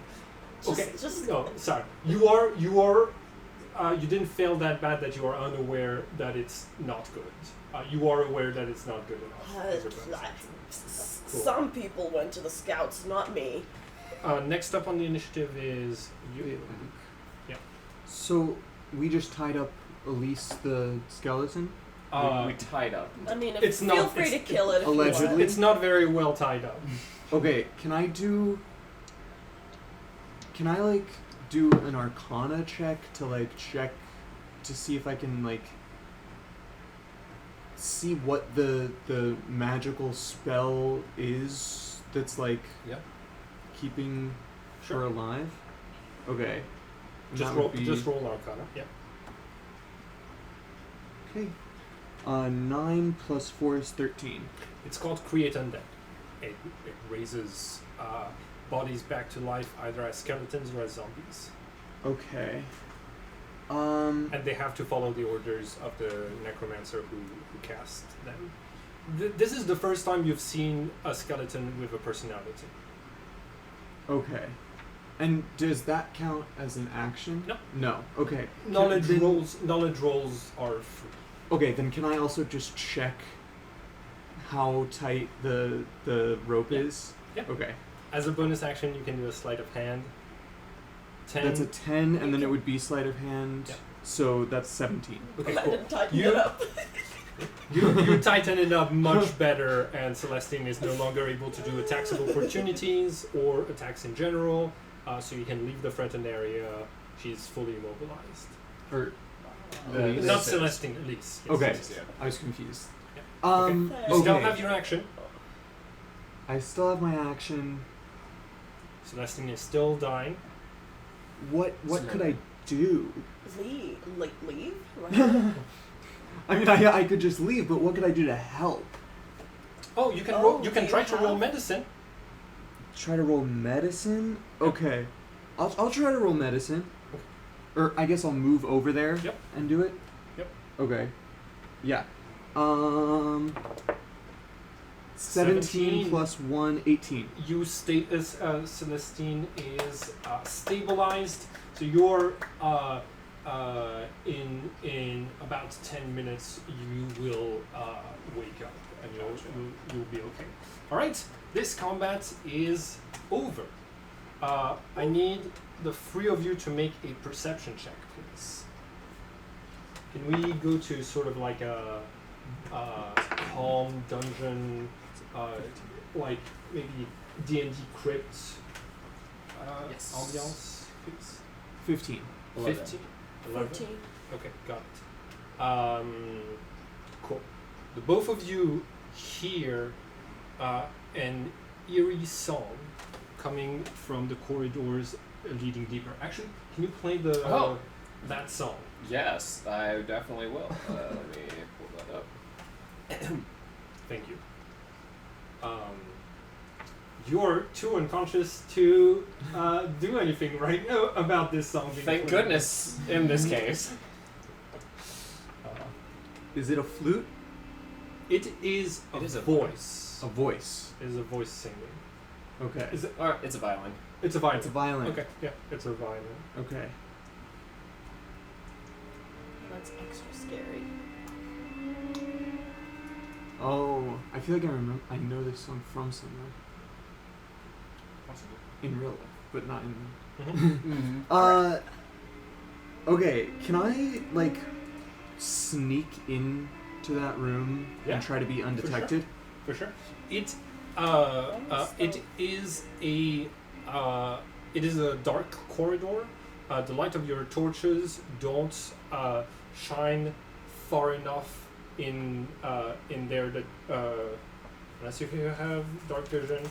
But basically, it takes a turn, so you can't like it's a long corridor. It takes a turn after about 30 feet. Okay. There's little rivulets. There's a large like thing for water to be flowing through in the middle because you are in the sewers.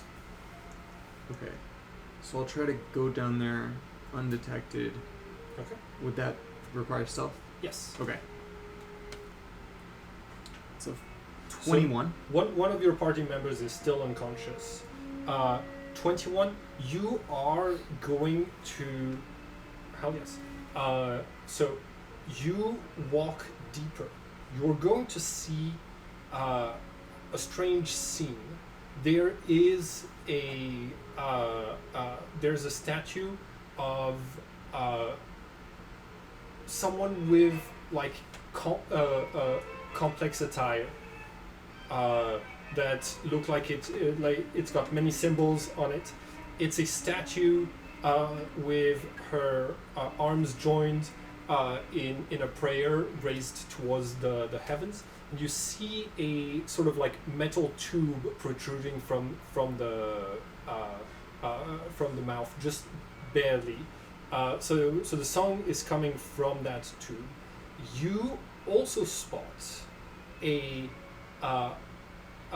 elf, a wood elf in heavy armor that is rushing as fast as he can towards the song, and takes off his helmet and is going to say, "The evil shall not find purchase in me."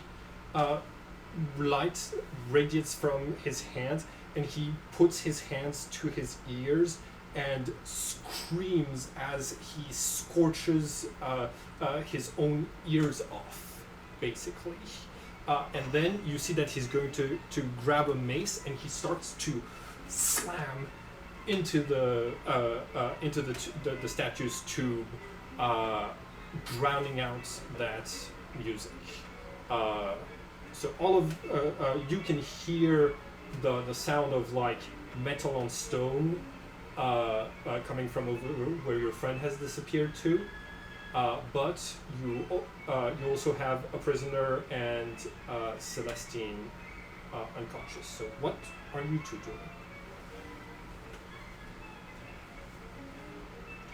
The song ends because of this. Gotcha. Okay. Well, okay. It will end if Very he's not interrupted. Gotcha. I feel like I want to see who the necromancer that is controlling Mm-hmm. our prisoner. So I want to ask. I'm just like, hey, like, I'm gonna have to kill you if you don't tell me who your master is. His name is okay. Or is it persuasion? Is that persuasion? Well, if you Or threaten it- intimidation. Oh, yes. Intimidation. Okay. Elia, what's a good creepy name for a necromancer?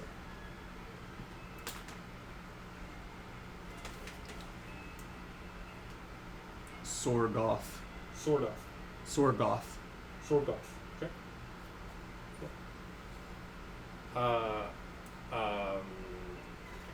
It's Sorgoth. She's a priest of one of the cults in the dungeon. Priestess. Our bones were brought to us, and she brought us back, and then did some weird rituals. You see that like she starts to point at some of her bones, and you see that there are teeth growing out of actually most of the bones in her body, but they're either pretty short or like not very noticeable, so you hadn't noticed up until now. And as she betrays her master's name, the light vanishes from her eyes and she collapses. The bones scatter out of the rope.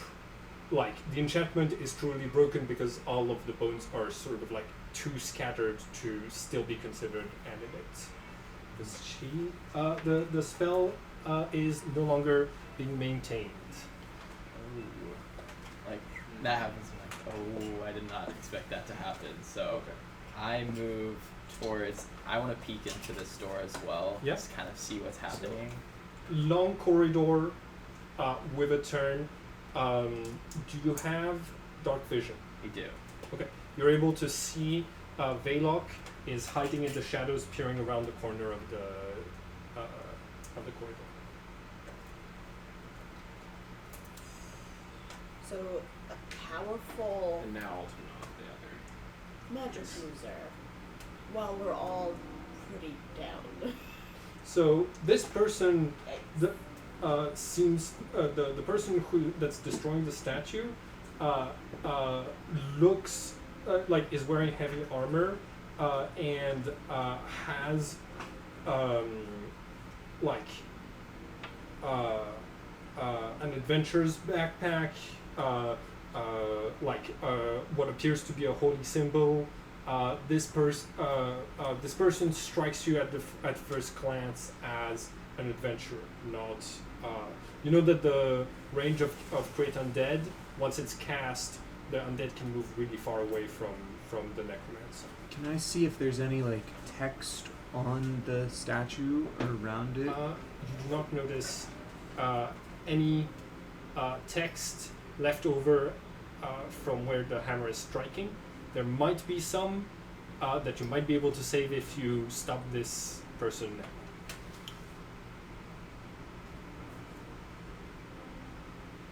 I want to stay undetected, but can I get closer?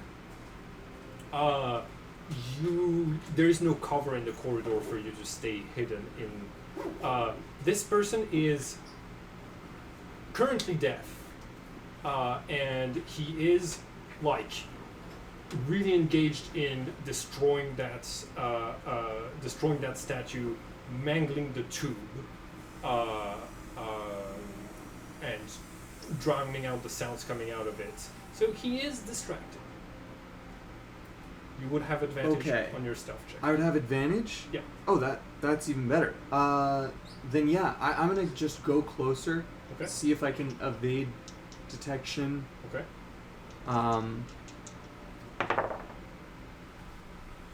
So that'll be a 19. 19. You are able to get closer, avoiding detection. And then could I just investigate and see Yeah. what I can see from the statue? Yeah. On it. Go ahead and. No, actually, Oh. like with your stealth check, you are successfully able to see. Oh, with the stealth check. So this is what the statue looked like before it was crushed. Yes. There's nothing really. The adventurer's bashing its head. Yeah, like, there's nothing else of note on the statue or around it. You notice a complex symbol of of a crown on the cape of the adventure. It's got a long of like thin curving lines and what appears to be.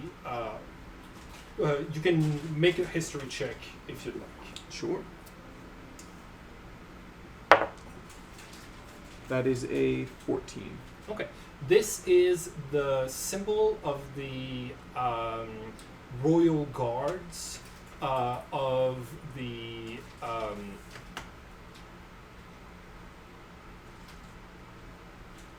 Chrysalis? Something Chrysalis? Chrysalis was the of Elvenspire. Yeah.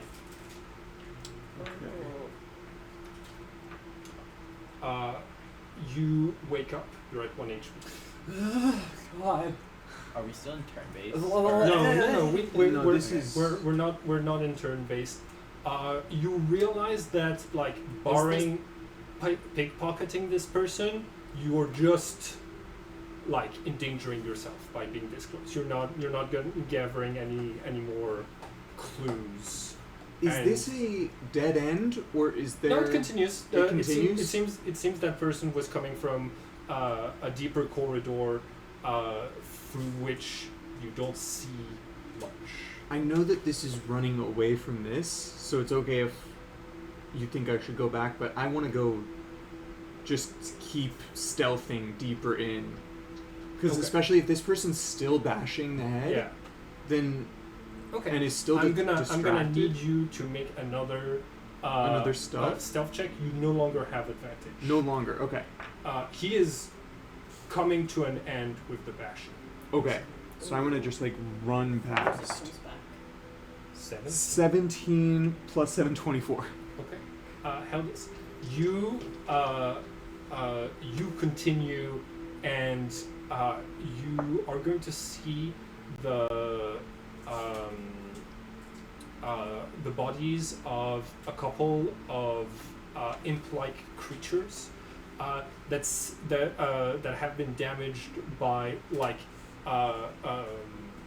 what appears to be burns, but there's still residual golden light around their wounds. As they are like it looks extremely rushed, like the person who finished this fight did it in a hurry, and there's actually a couple like limping imps that are still alive that have not noticed you. And there is some amount of gold on the floor. Go ahead and roll a d100 for me. A D100? I do It's not. going to be this Oh. and this. Oh. So you look at you see that there's a pouch there, that's 52. Yeah. You see that there is a pouch among the imps with 52 gold pieces. I mean, I'm gonna try to steal it. Okay, sounds good. As you get closer to it, the dying imps are going to start screaming, which would attract the attention of someone who was not deaf at this time. You are going to hear the sound of monsters coming from the corridor that Veilok has gone into.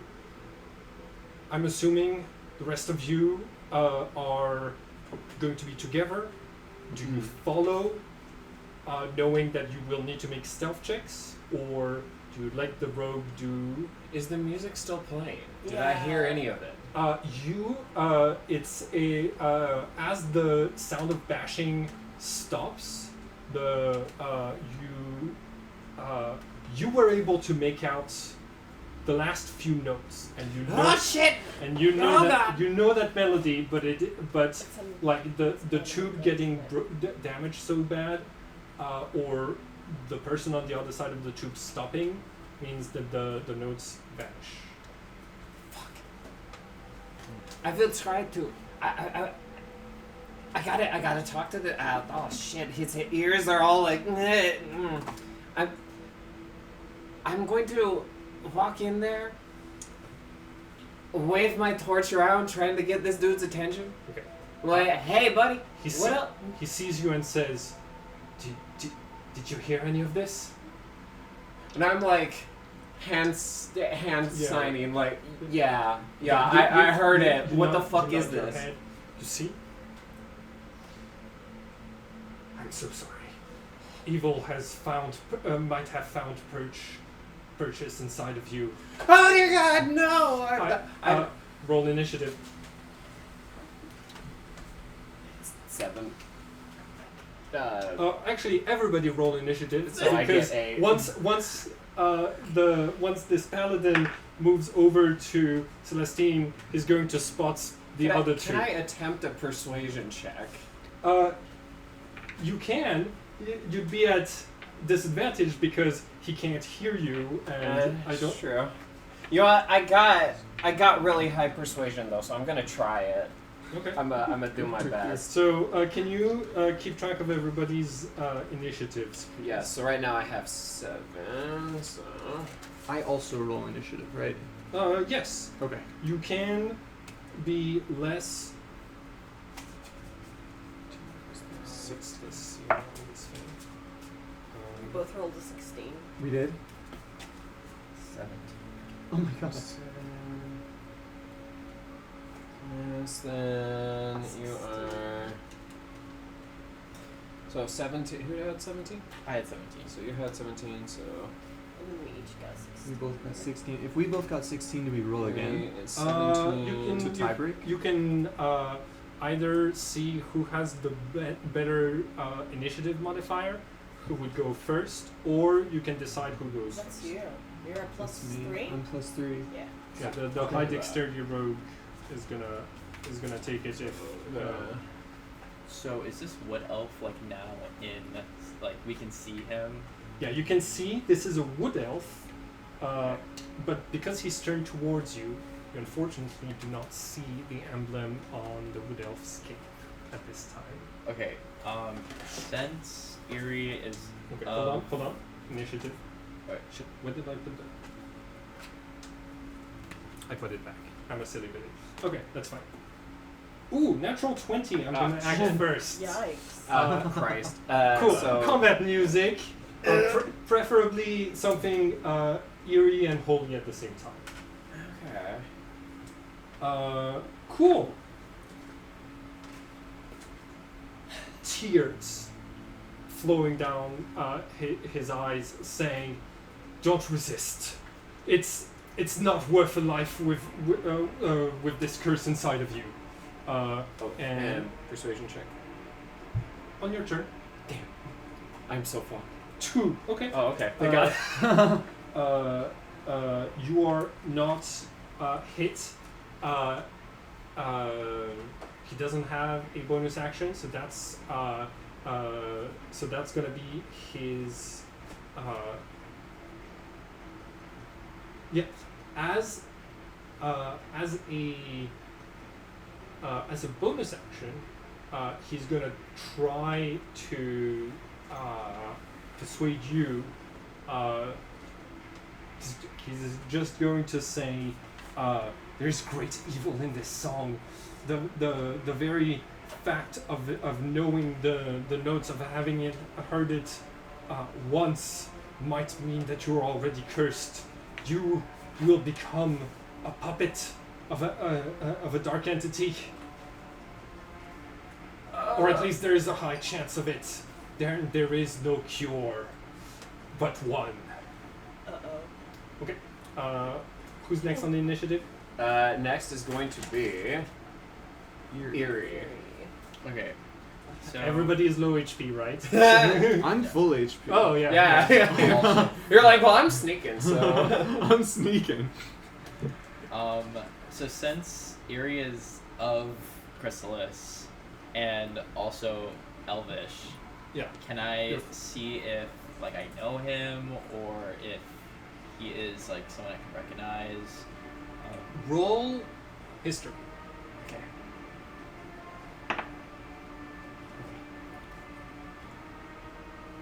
Two.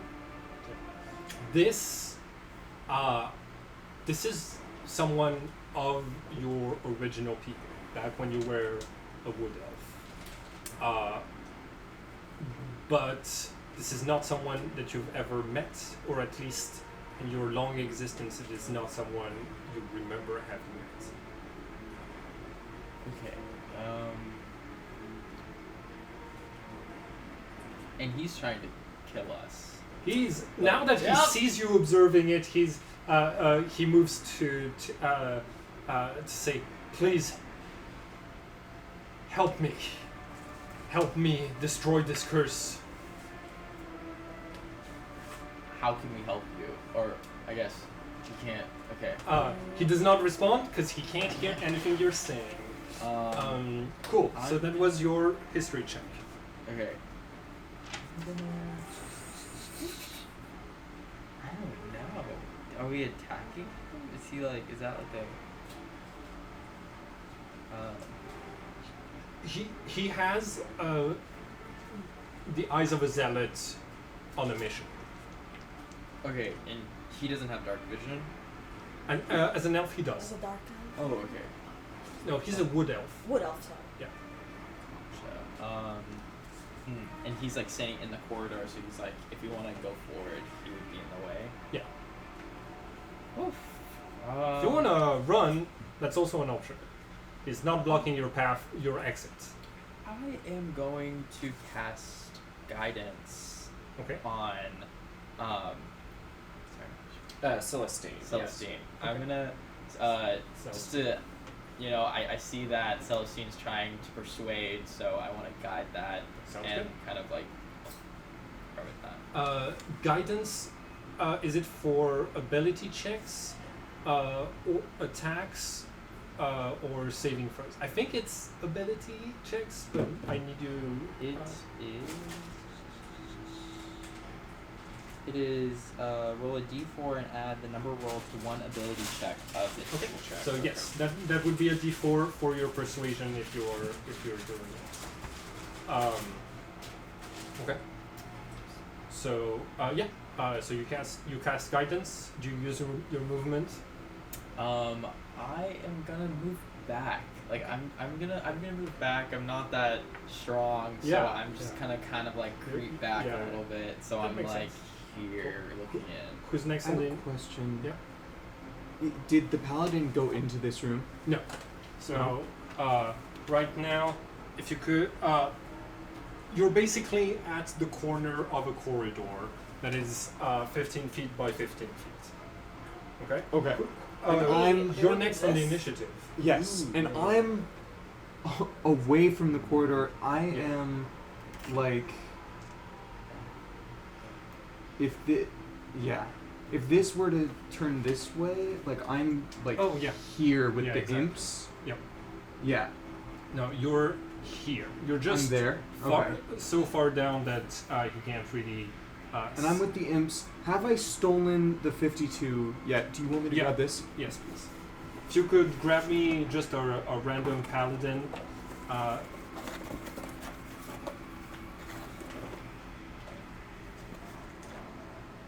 Is this paladin? Sure. Okay. Cool. And you're way over there. If we could have like a longer corridor. Anybody has time? Do we have other pieces? Oh, Is that still ne- over never there? mind. It's great the way that it is. Cool. So, it's your turn. Yes. Okay. I am going to. Have I stolen the 52 Yeah. yet? Okay, I did. Then, have I heard anything that's going on? Yes, you've heard all of this. Okay, I've heard all of this. Then I think. You are hidden, I'll come- which means that you automatically do the sneak attack damage, I automatically. and that you use- have advantage because he's not aware of your presence. Okay, then I am going to. I assume I'm within 35 feet. No, No. you have to Can move. I?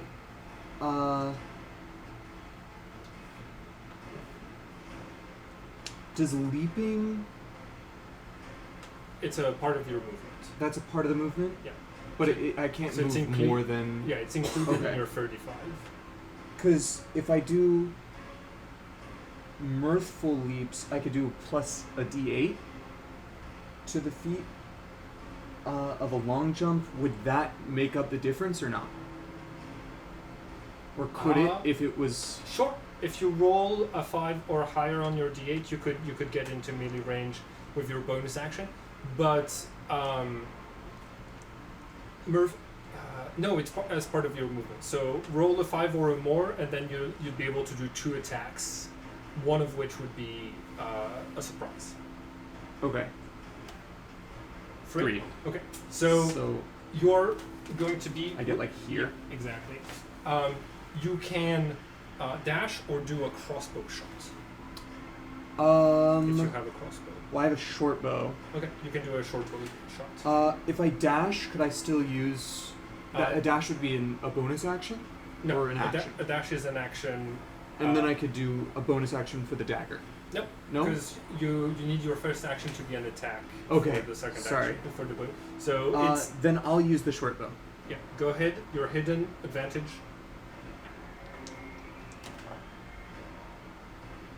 Both 3s. Oh, are you attacking him? Yeah. Yeah. Oh, okay. I believe So, you.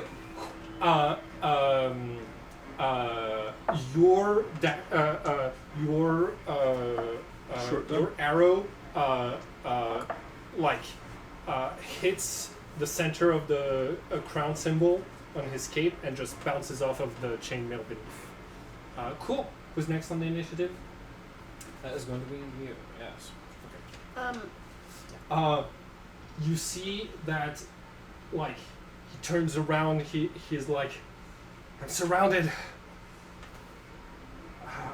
I can see there's no persuading you now. And he's like looking like a cornered animal. So.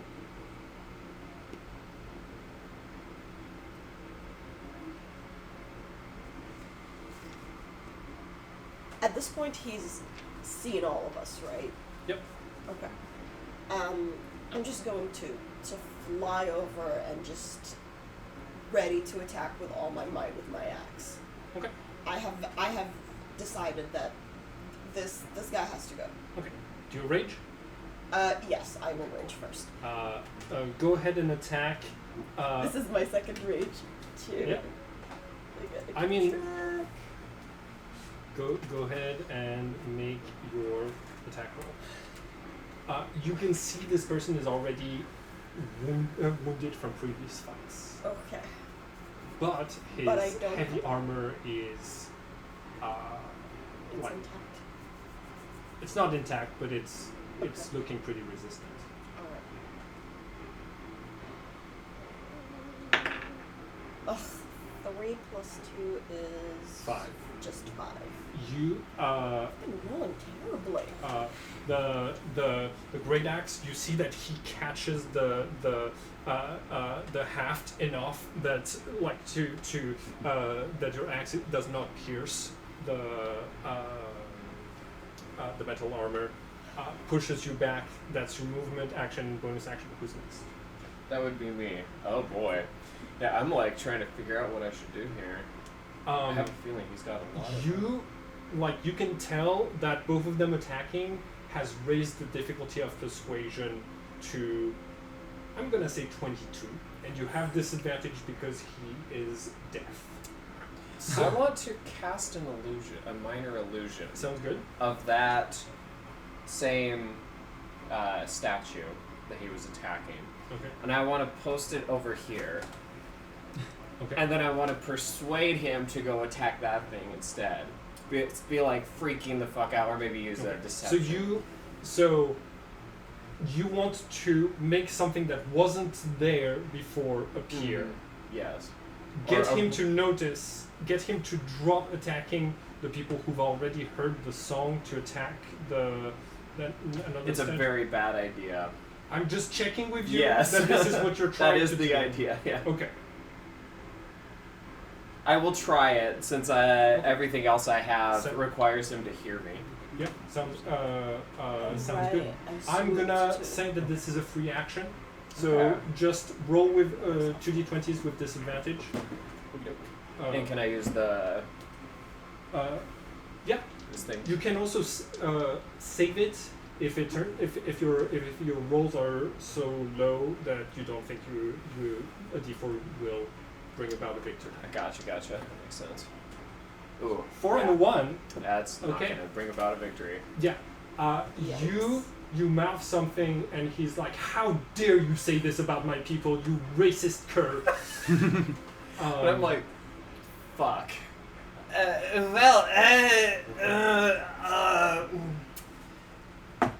he's very Well, shit. I'm just gonna attack him with my rapier. He doesn't want to see. He doesn't. Last Bastard. effort.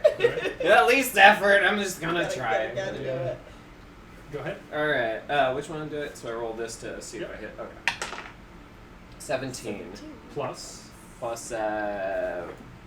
Which one do I do? So 17 plus. that- Oh, that's plus not 3. bad. That's Let's see, 20. it's 20, You gotcha. are able to slide the rapier in between,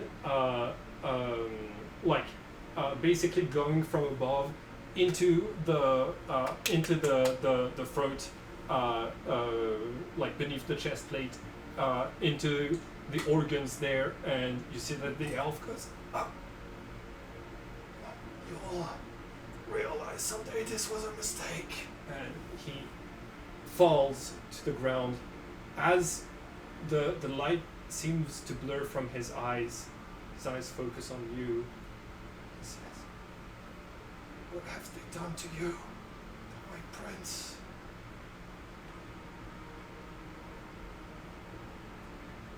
No. I pull out the sword and I'm like, God, why didn't he just listen? Prince? The fuck? I didn't know this man. I mean, I think we should loot. Hmm? I think we should loot. Man, you are you really just hate your own people. I like it. I like you. Where's the loot? What treasure is there? So, I think he's searching the body. You find a heavy. So you find plate armor, which is really heavy, but you know sells for a very good price. And he. Can you roll a d100 for me, please? Actually, roll a D100.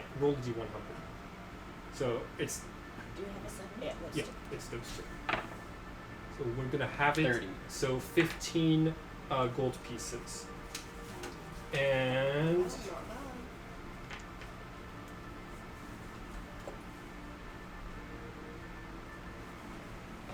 okay, actually, it's good.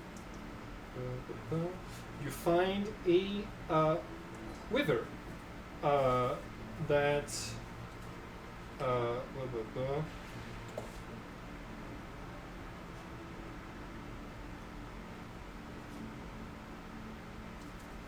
no, this thing sucks because we're not going to be keeping track of arrows, hand axes, and javelins in this campaign. Sounds good to me. Yeah. That's too complicated. Let's not do that. Like, I got 5 arrows. Okay, you find a little blue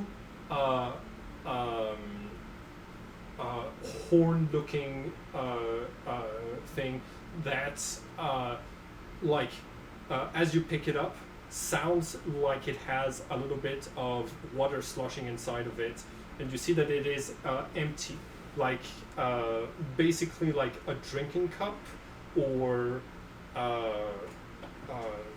like basically a carved out horn that has blue stone embedded into the sides.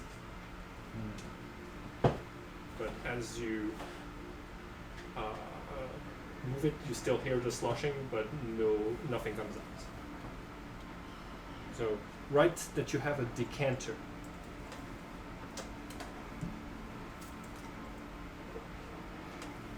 I don't know about you guys, but we should rest. Or do something. I am dying here. So, in the states that y'all are in, I highly like. We do I a short hi- rest or a long rest? So a short rest will only allow you to spend one of your hit dice to regain this amount of HP, and it's like for a first foray into the dungeon, this is really good. You've survived 2 fights. You're like most of your spell slots have been spent.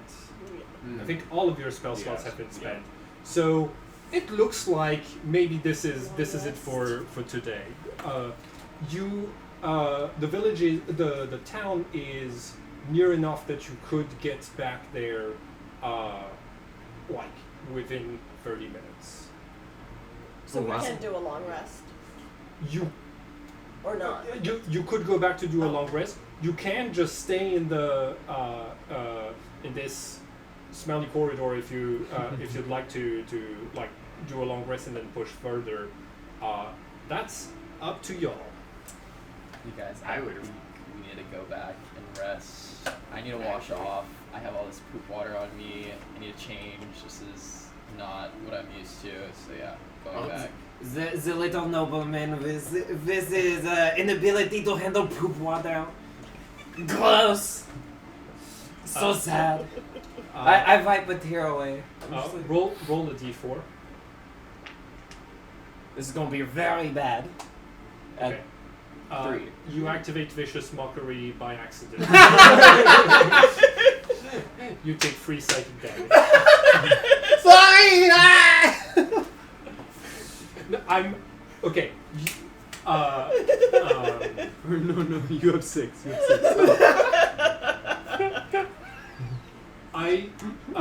I'm not gonna do that in most situations. I just thought it was great. Like you were literally mocking him in a way that was a little vicious, and I was like, "Hey, listen, what if?"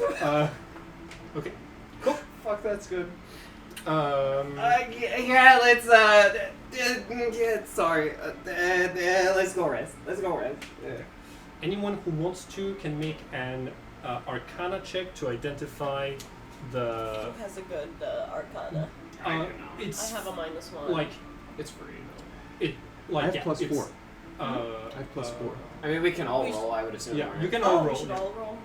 Difficulty is just 16. 21. Yeah. Nice. It's a decanter of endless water. Oh, nice. There you go. Okay. Or do you want me to Oh, so I have it. tell You it? just know. Yeah, I Okay. know. Yeah, so and I'm you- telling you this. Oh, Yeah, okay. he tells you, so you have the Yeah. card now. Okay. Cool. You start to head back towards town. You emerge from the pipe that you used to enter the dungeon, having survived 2 harrowing combats. Can I prop the door open to make sure it stays open? Yeah, for sure. Okay. You The find lever broke though, right? yes To the outside one? Yeah. Mm. Yeah. Yeah, this Yeah, one is, okay, is okay. broken open. Yep.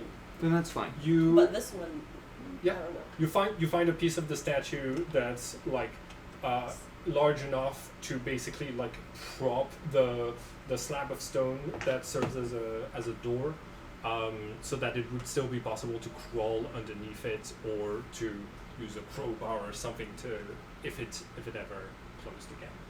Alright. Cool. As you make your way back into town, you see that the sun is setting. As you converge from the different places, from the capital of Chrysalis, you arrive in the spot known as the Blood Steps. As you see that other groups of adventurers are returning from the dungeon, many of them wearing either trophies, bloody trophies that are dripping on the ground, or something else. Can you put on town ambiance music, please? There's a large camp of tents near outside of the walls of the town, where all of those adventurers that have monster body parts and things like heads, chunks of meat, bones, and other things head towards that camp, from which you see the vapor and smoke from multiple fires. You haven't been there yet, but you know that this is the camp of a faction known as the Cooks.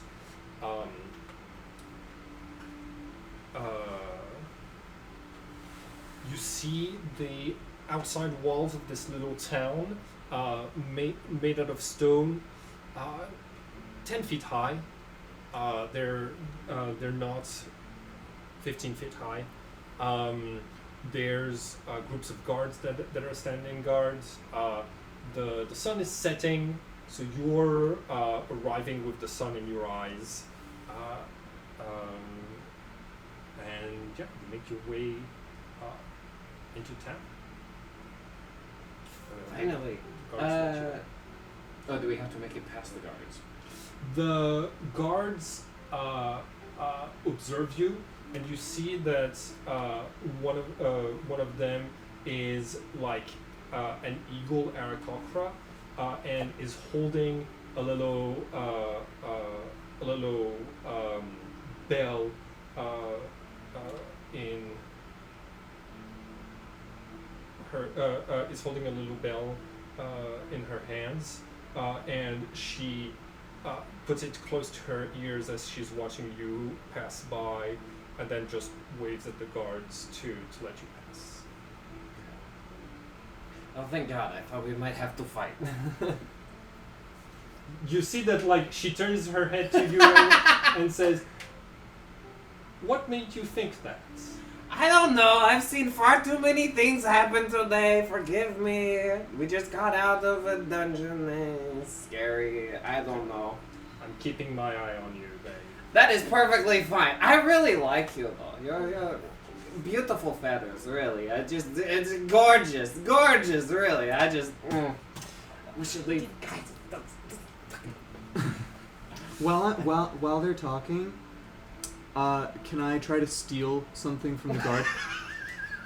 So there's 5 guards, right? Oh. And because they're like standing around Okay. the door, everybody has got lines of sight. Alright, never mind. On the others. I'll just keep my head down.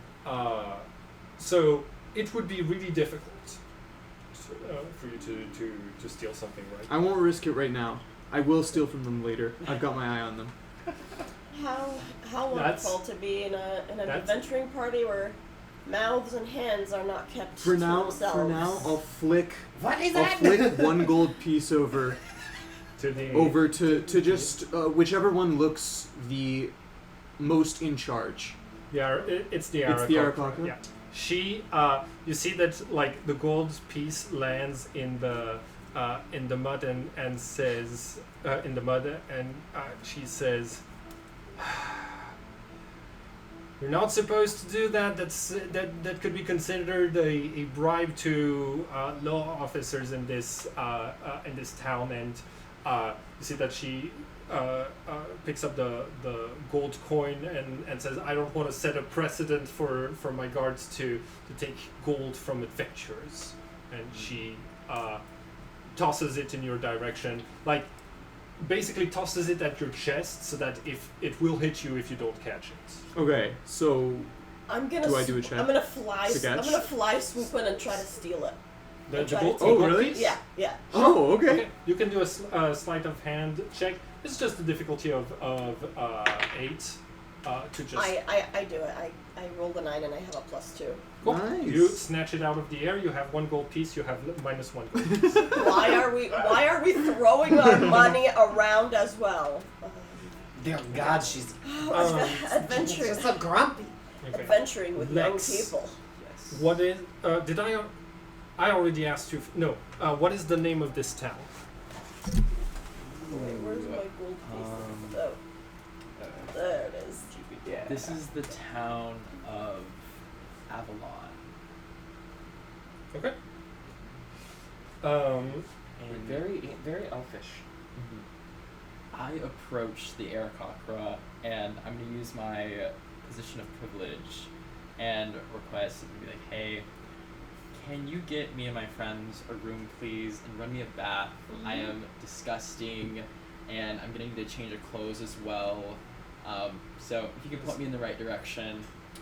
The what you want is the last Phoenix. It's the big building. It's the big wooden building in the center of town. It's it serves as the guild hall for the adventurers, sleeping quarters, and drinking spots and eating spots.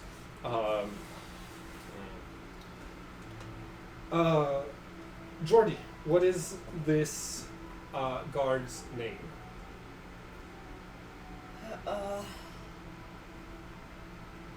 Nasser, Nasser. Of the Falco clan. No, wait, I said Eagle. Eagle. Of the. Sea Eagle clan or Yeah. something. Yeah. Sure. The Eagle clan.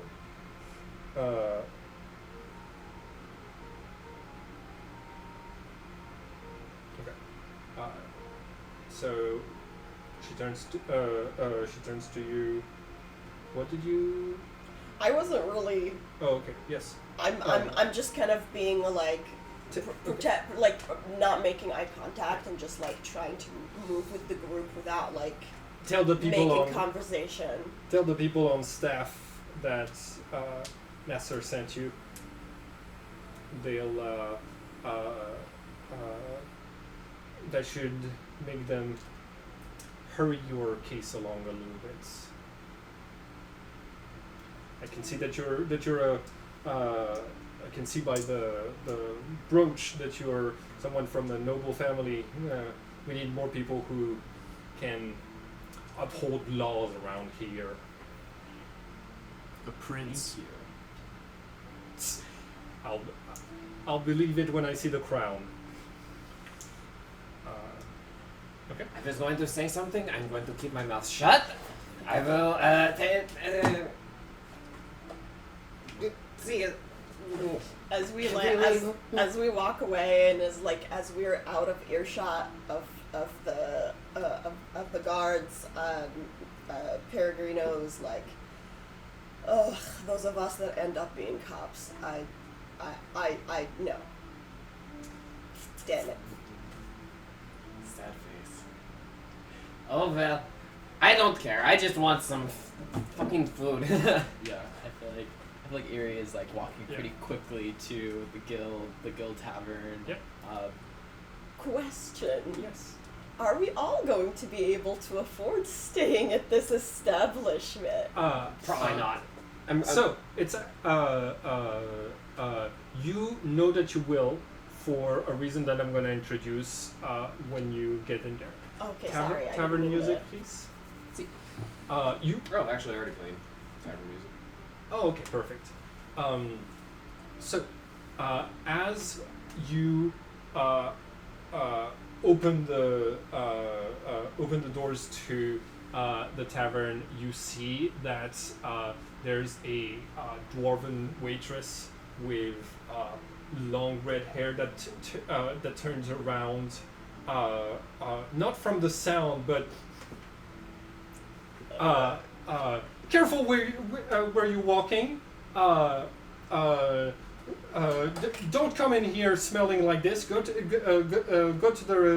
the river and freshen up before you muck up the whole place. I want to try a persuasion check to say that it's actually the best, finest cologne.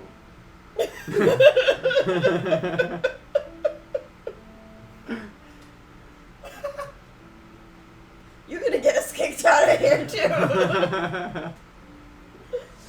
So, as what Jace? What would you say the difficulty would be to tell someone? Pretty much impossible. Yeah, pretty much impossible. Yeah. Okay. So like difficulty 30, right? Okay, yeah, we'll see. Yeah. It's cultural. It's called Pepe Le Pew. Oh yeah, I didn't make it. Get the fuck out of here. That's bad. I run out towards the river. All right. Is the river inside of the? No. No, it's outside. We're going- It's inside of the town. Okay. The wall allows the river to pass through, but it is Okay, not yeah, inside that's of what the last Phoenix. So Yeah, that's what I was y'all are thinking, able to inside the wash out. town. You see that like there's other groups of adventurers that are doing some like similar things. Some of them are just dusty, probably from having climbed above the lip of the crater. Others are just caked in huge amounts of gore, and then as you clean up your wounds, everybody who's taken damage that wasn't psychic, so you're okay.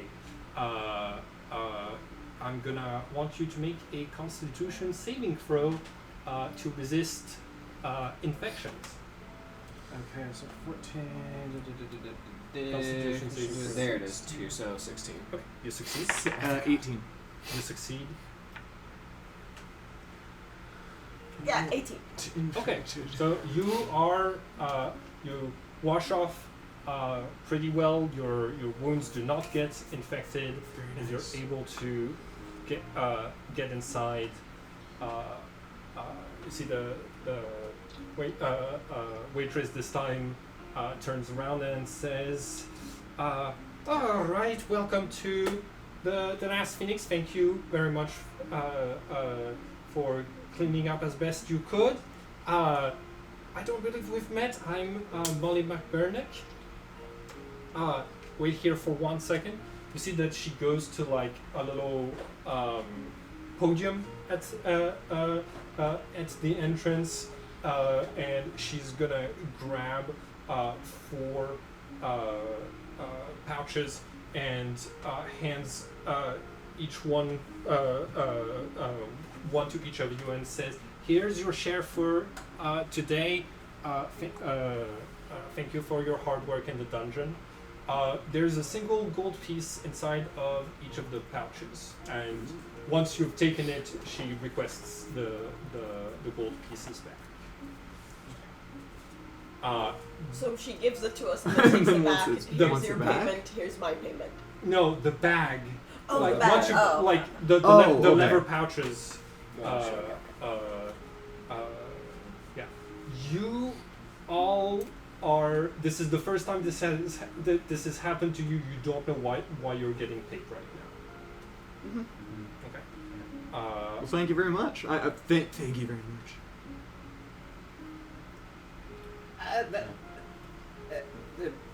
Thank you. Yes, thank you. Alright. The bedrooms, retired sleep. Oh yes. Oh, you weren't registered for. You weren't registered here yet.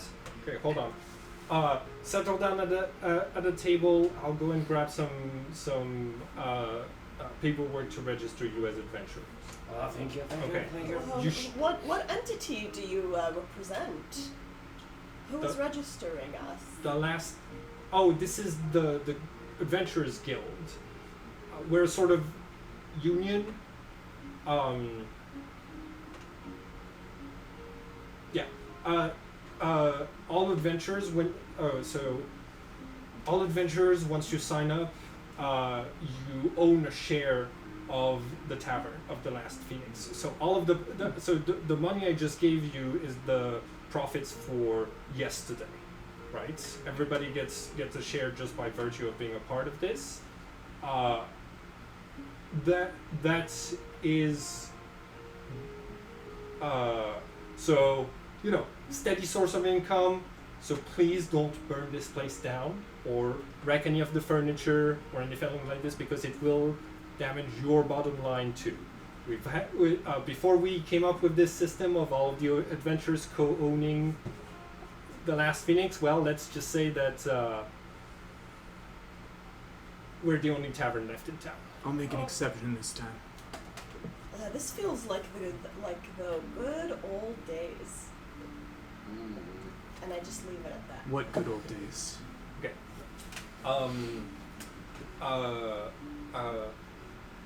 I'll bring the paperwork back with whatever you want to order.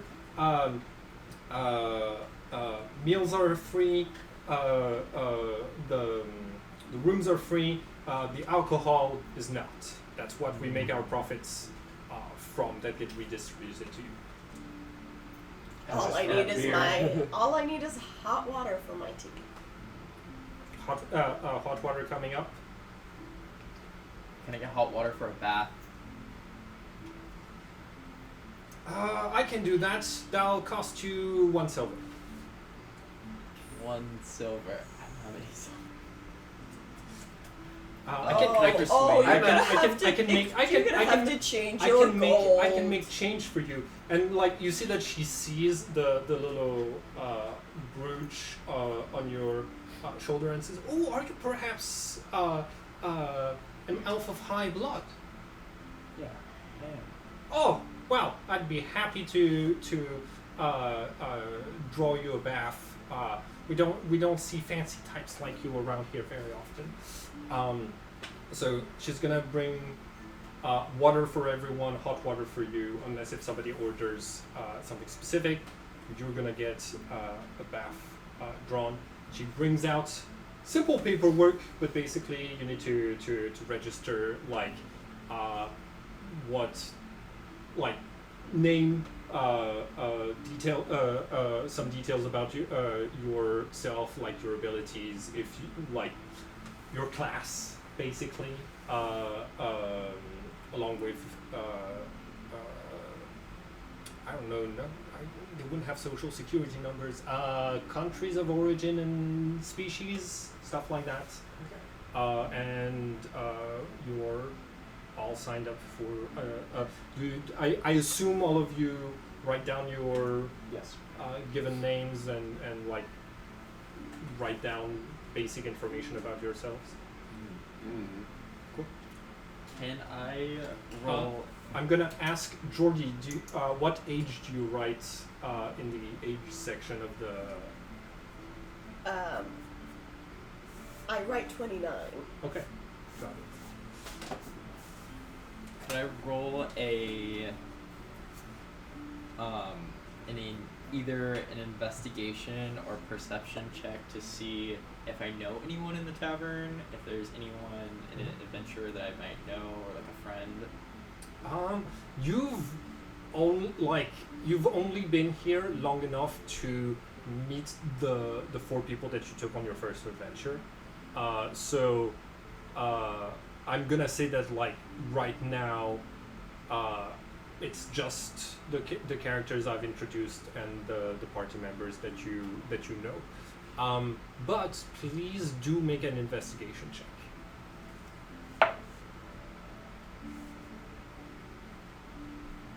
10. Okay. There is a so this is a large hall. There's about 20 tables spread throughout this place, and there is a very there's a central round table that's towards the center that has its own beer keg on top of it, with a lot of chairs, and you see that no one is sitting there at this time. Groups of soldiers, spellcasters, and such are filing in, collapsing into chairs or heading straight to their rooms.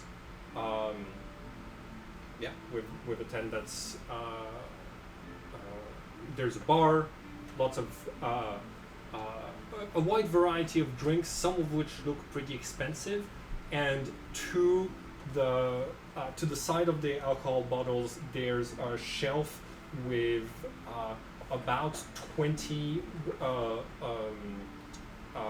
small bottles, glass bottles that have a white liquid inside of them.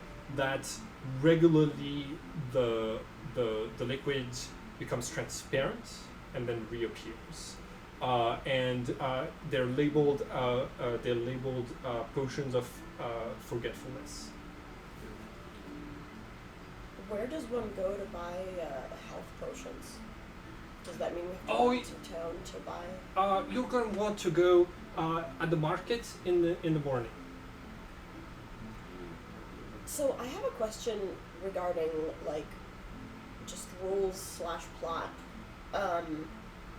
Arakakra usually just hunt for food, but also my survival is 0 and my nature is -1. Yeah. So how do I balance that out? Am I just buying food? Am I never So, hunting? Food is actually served for free here. Okay. If you want to follow your natural instincts, we can say that you hunt.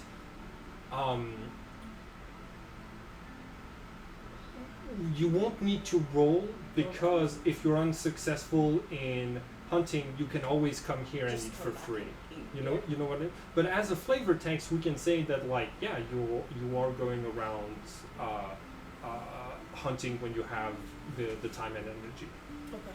Is that Yeah, sounds Cool. good. excellent? Let's take a small. Ooh, it's already 2:42. Let's take a small break. Yes, please. Sounds good. Do So- we need any music? Yes, please. Sleepy time music.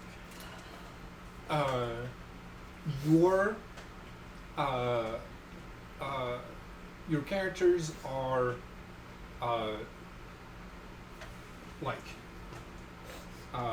sitting around, relaxing. Your bath is being drawn.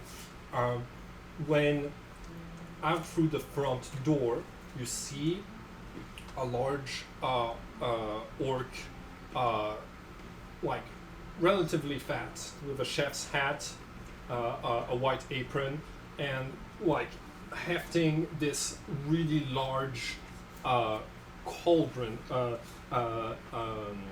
around, comes in, big tufts of what are they called? Sideburns, and you see that she is closely followed by the skeleton of an orc with the same like uh, uh, tusks. The same chef's hat, the same apron. In fact, it looks. They like anybody who wants to can make a nature check. Yeah. She. Oh. I got a 4. Rolled in that one. I got a 13. Nature, I got a 19. You're pretty sure that, like, if not twins, they're like from they're from the same family. You're noticing things about like the tusks and the facial features, and you're like, oh yeah, those, like when both were alive, they were from the same family. And you see a group of helpers that are all carrying like trays of food and things like this file in. All of those helpers have their faces covered in sort of like smiling leather masks, and are wearing gloves and clothing that hides their skin and species. So the head orc comes in, sees your table, comes over and puts the cauldron on there and says, "Welcome! I haven't met you before. Welcome to our little town. I'm Mug. This is Groosh, my sister. Twin sister. And yeah, who's hungry?"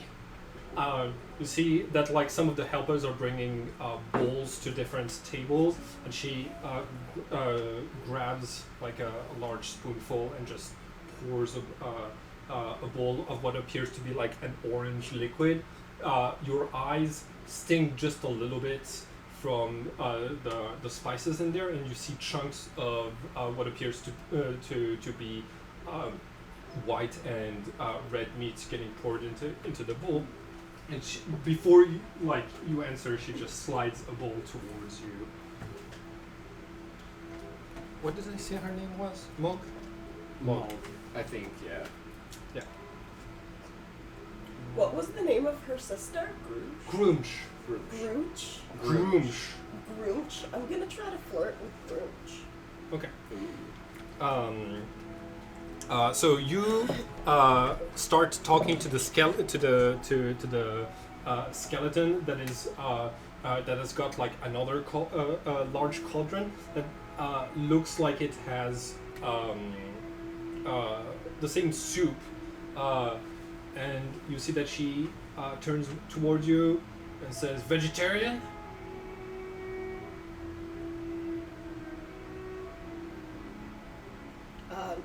No, thank you. I avoid eye contact at this point. Okay. Can somebody make a joke about how terrible I am at flirting and how it's anti-flirting? Dear God, you suck so hard at this. Dude, you want the person you ask. You just like sidle over and be like, hey. If Roll the d4. No, I'm kidding. I was actually thinking.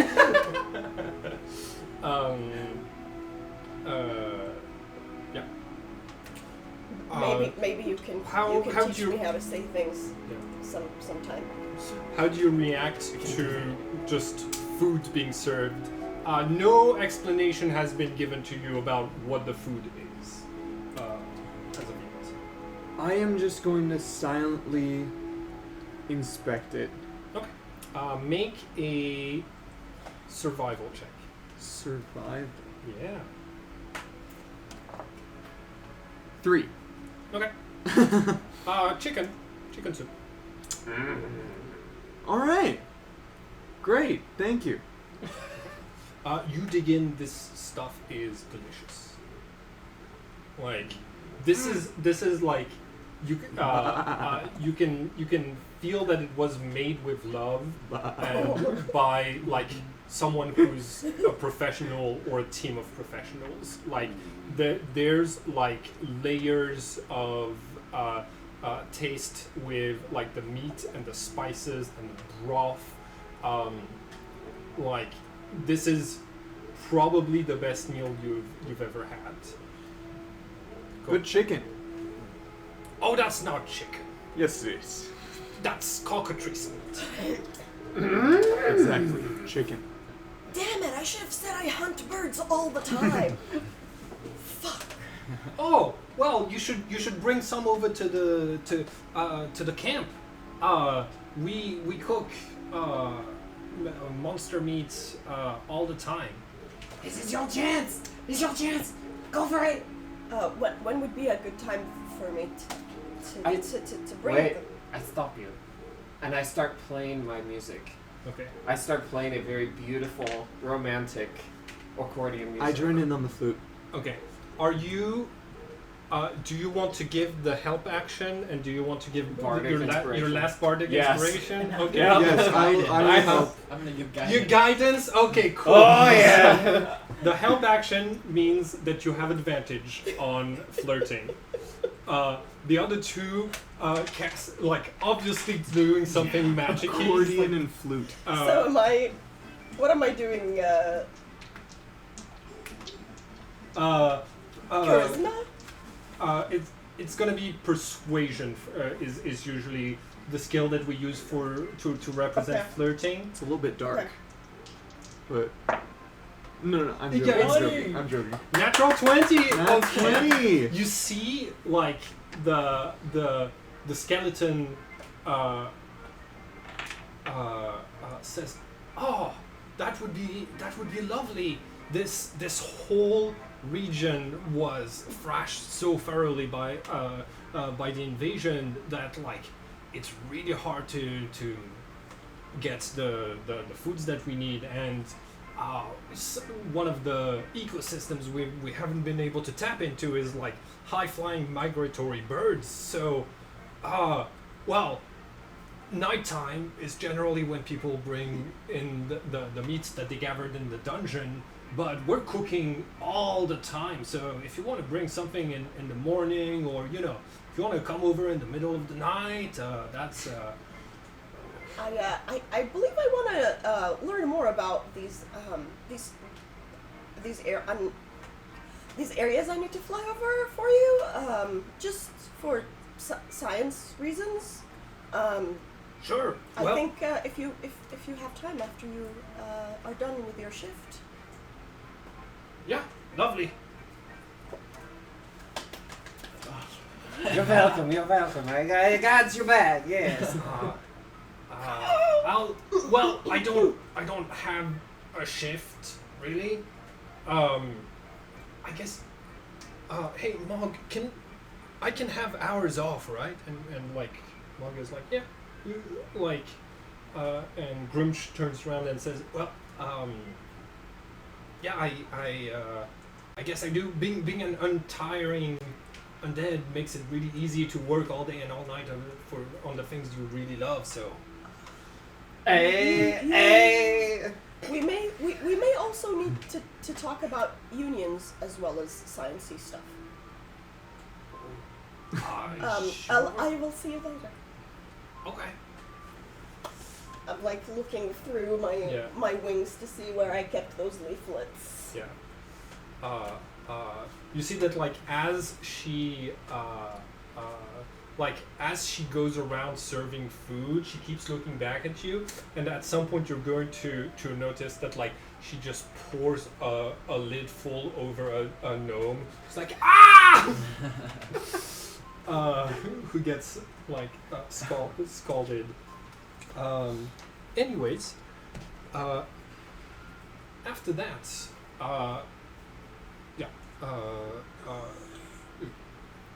characters are enjoying a hearty meal. I'm just munching on my chicken. Yeah, you see that like the masked helpers are bringing over this large, like apple pie with cinnamon and caramel, and like putting it down on your table, and it smells delicious even before you're halfway done with your bowl of soup. Ooh. I ask for a slice. May I just have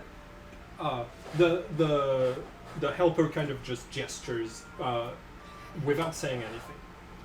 I just grab a huge fucking slice, slap it down on my thing, and just like slam it into my face and start just eating as fast as I can. I am starving. Okay. How do we find out like prices for alcohol? You go to the front, and you as the player would look it up online.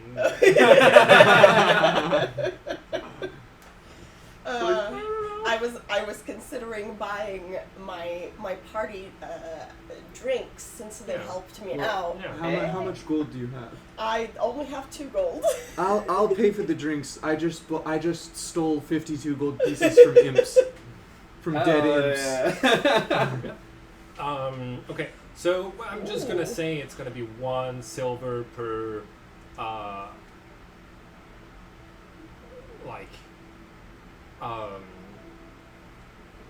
Can I just get 1 gold piece worth of drinks, however much that is? Yeah, that gets you 10 pitchers of beer. All right, perfect. So yeah, like you see Molly comes back, and she's holding a tray that's like partially metal, and as she puts the drinks down on the table, you can see that it's actually like a shield, and as she flips it around, you see that it's got like the emblem of a giant warhammer, and says, you gotta make use of the family heirloom somehow, hey? Hey. Good one. Okay. I just begin drinking until I get pretty sloshed. We should. I'm as giddy as I am with my like successful flirtations. I'm trying to like look through the crowd and see if there's someone who might appreciate sharing some information about the dungeons. Okay. Make a perception check. Where's perception? And my perception sucks, so let's see. 12. Okay. You are going to notice there is a little gnome with glasses, a clipboard, and like purplish, bluish robes, going around at the different tables, and she's asking, she's talking with like different groups of adventurers, and she's flanked by 2 hulking Goliaths, which are like gray-skinned giant-kin. They're related to giants, and they have those like darker tattoos. The amount of tattoos implies a high tolerance to pain in the 2 that are accompanying her. You see that like she's going around asking questions. She's actually at a pretty close to the table by the time you notice her. What was the species of this? She's a gnome. Oh, a gnome. So she's like tiny. You see that she has like a large puff of blue hair that looks very chaotic, and like she's been in a magical explosion recently. I walk over and I do a little like curtsy with my wings that just looks like really cool, like whoosh, to her, and say, hello. Ooh, I am Peregrino of the Peregrine clan. Greetings to you. And I'm Jace. What's the gnome's name? Listen, coming up with names as a dungeon master is hard, and sometimes your players make fun of you for it. So I'm delegating. Theremin Lightfoot. Okay. I'm Theremin Lightfoot. I'm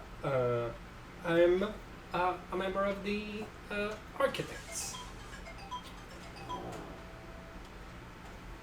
Are you the you seem to be collecting information. Are you by Yes, do you have information? uh You said that like she are you has participating in any publications? I don't know what to ask about like publications, not necessarily, but the is there like a known D&D thing where like there's somebody who keeps, I don't know, like I guess like Volo or something, like the person who keeps is writing history in the background of everything? I don't know if that's we got historians, sure. okay. So yeah, I'm Theremin Lightfoot. I'm going around trying to gather information on the different monsters that are encountered inside of the dungeon, trying to figure out, who's allergic to what type of weapons work best against what, or what types of spells work best against what types of enemies, so that we can engineer the perfect wall to contain the old gods and their armies. Where the architects of a soon to be gigantic wall, or whatever other means we find of sealing the dungeon from the rest of the world permanently. Have you fought anything? You look in pretty bad shape. We did indeed. We ran into some skeletons that were very self-aware and had personalities. Ooh. See, she immediately starts scribbling down, taking notes on what you're saying. In your questions that you've been asking adventurers, has anybody mentioned an especially powerful magic user in this dungeon? Somebody who I guess would be reanimating dead? Yes, the cults inside the dungeons have all sorts of spellcasters that can do some pretty monstrous things. We're working on ways to counteract that. The spellcasters, they're always the hardest to contain, but generally the method of stopping them from being able to speak it stops the casting of most spells. And sorry, that's not the question you were asking me, but yes, we've had reports. Generally they tend to stay in above ground in the city, so if you avoid those areas, if you avoid the city proper, then you should be clear of spellcasters most of the time. I lean in. I'm like, I'm sorry, I couldn't As you help lean in, it as here. you lean in, yeah, one of the Goliath bodyguards puts his hand on your shoulder and puts you back at exactly the spot that you were at before, and says, "Don't get too close." Sorry, sir. Pardon, It's okay. Pardon my doing French. interviews. Pardon my French. She's a musician.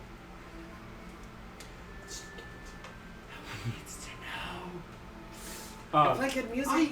I would have guessed from the accordion right there. Yes. I am very good. I don't believe that was an invitation to play. Please don't play. There's already a group playing in the background. Okay, interrupting this conversation. Yeah.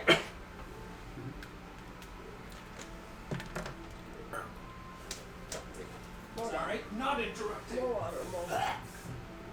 Don't die yet. We still need you. Nah, you'll be fine. Oh, okay. Just Inter- running ourselves. Shit. Interrupting this conversation, it's a slam as the door of the tavern is slammed open, and a human with a bald top, long hair, a beard that's only on one side of the face, heavy armor and a warhammer on his back, strolls in and strolls into to where Molly is and says, "Please, my share for the day. I'm Rua Facet." And Molly just hands him his share. He goes to sit down. Second later, the door slams again, and you see a dwarf woman with also half the beard, also red hair, and the balding top, with also a heavy armor and a giant warhammer on her back, walk in. In fact, it looks like they have their armors are matching in like most details. She walks up and says, "I'd like to have my share, please. I'm Rua Fasin," and like Molly hands her the gold coin. She goes to sit with the other one, and then the door slams again, and you see another dwarf, but with horns, so like a tiefling dwarf. Red hair, half a beard, heavy armor, giant warhammer. Strolls in and also requests a gold piece for Rua Fasin before sitting down, and then right after you see a group of about 10 hooded figures that sort of like slide in. Don't collect any gold and just go to a nearby table, and you see that they're like. They seem to be praying religiously in the direction of the free adventurers. And that's where we're going to end for today. Generally, the one thing that I do after each game is I use the Star and the Wish system, which helps prevent Dungeon Master burnout. As campaigns run longer and longer, I start to lose interest and I burn out, and then the campaign kind of falls apart.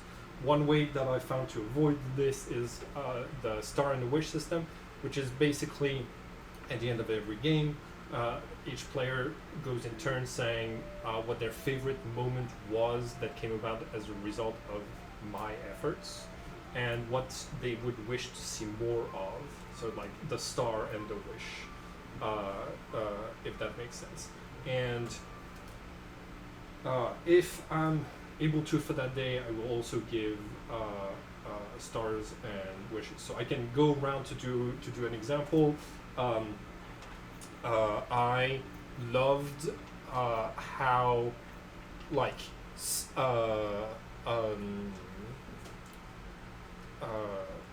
Ilya, I really loved like how thoroughly you were thinking about things during the fight. Like standing on top of the gold of the chest, was that in anticipation of the electricity? It was honestly I was not thinking about the electricity specifically. I was thinking if the water continued to rise, that the Yeah. chest could float, Got and then it. I wouldn't be in Yeah. the water. You'd be balancing on a floating chest though. That, but Yeah, but I like, have +5 to acrobatics. Yeah. But like that ended up being useful when there was the electricity. Yeah. It's like I like that you were like, I can sense that you were thinking like a rogue. I think, and my wish is I would like to see the person behind the rogue a little bit more, because a lot of your personality traits, bonds, and stuff like this have to do with being dark and edgy, and that's fine. I just want to see more of what your character likes, dislikes, and what's sort of like unique out of all of the brooding characters. Yeah, For sure. cool. Lex, let's see. Your I loved your creativity coming like with the spells, where you were constantly like, this is what the spells like. That's not necessarily what the spell description says it should do, but I'm gonna ask if I can freeze the poop water or avoid hitting Pellegrino. I think if you are, I think my wish is to see how things evolve as you become more comfortable with role playing. Basically, like, don't be afraid to look or sound silly.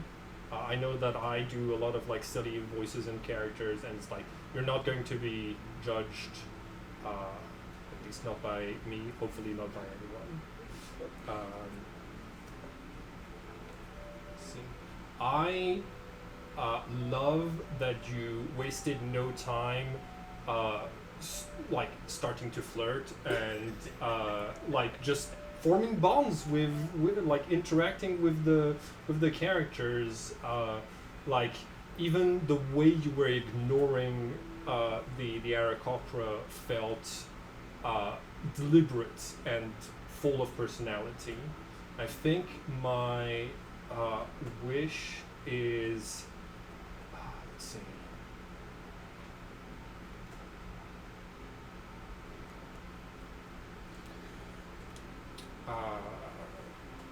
Talk to you for 5 minutes outside after the game is done. Okay.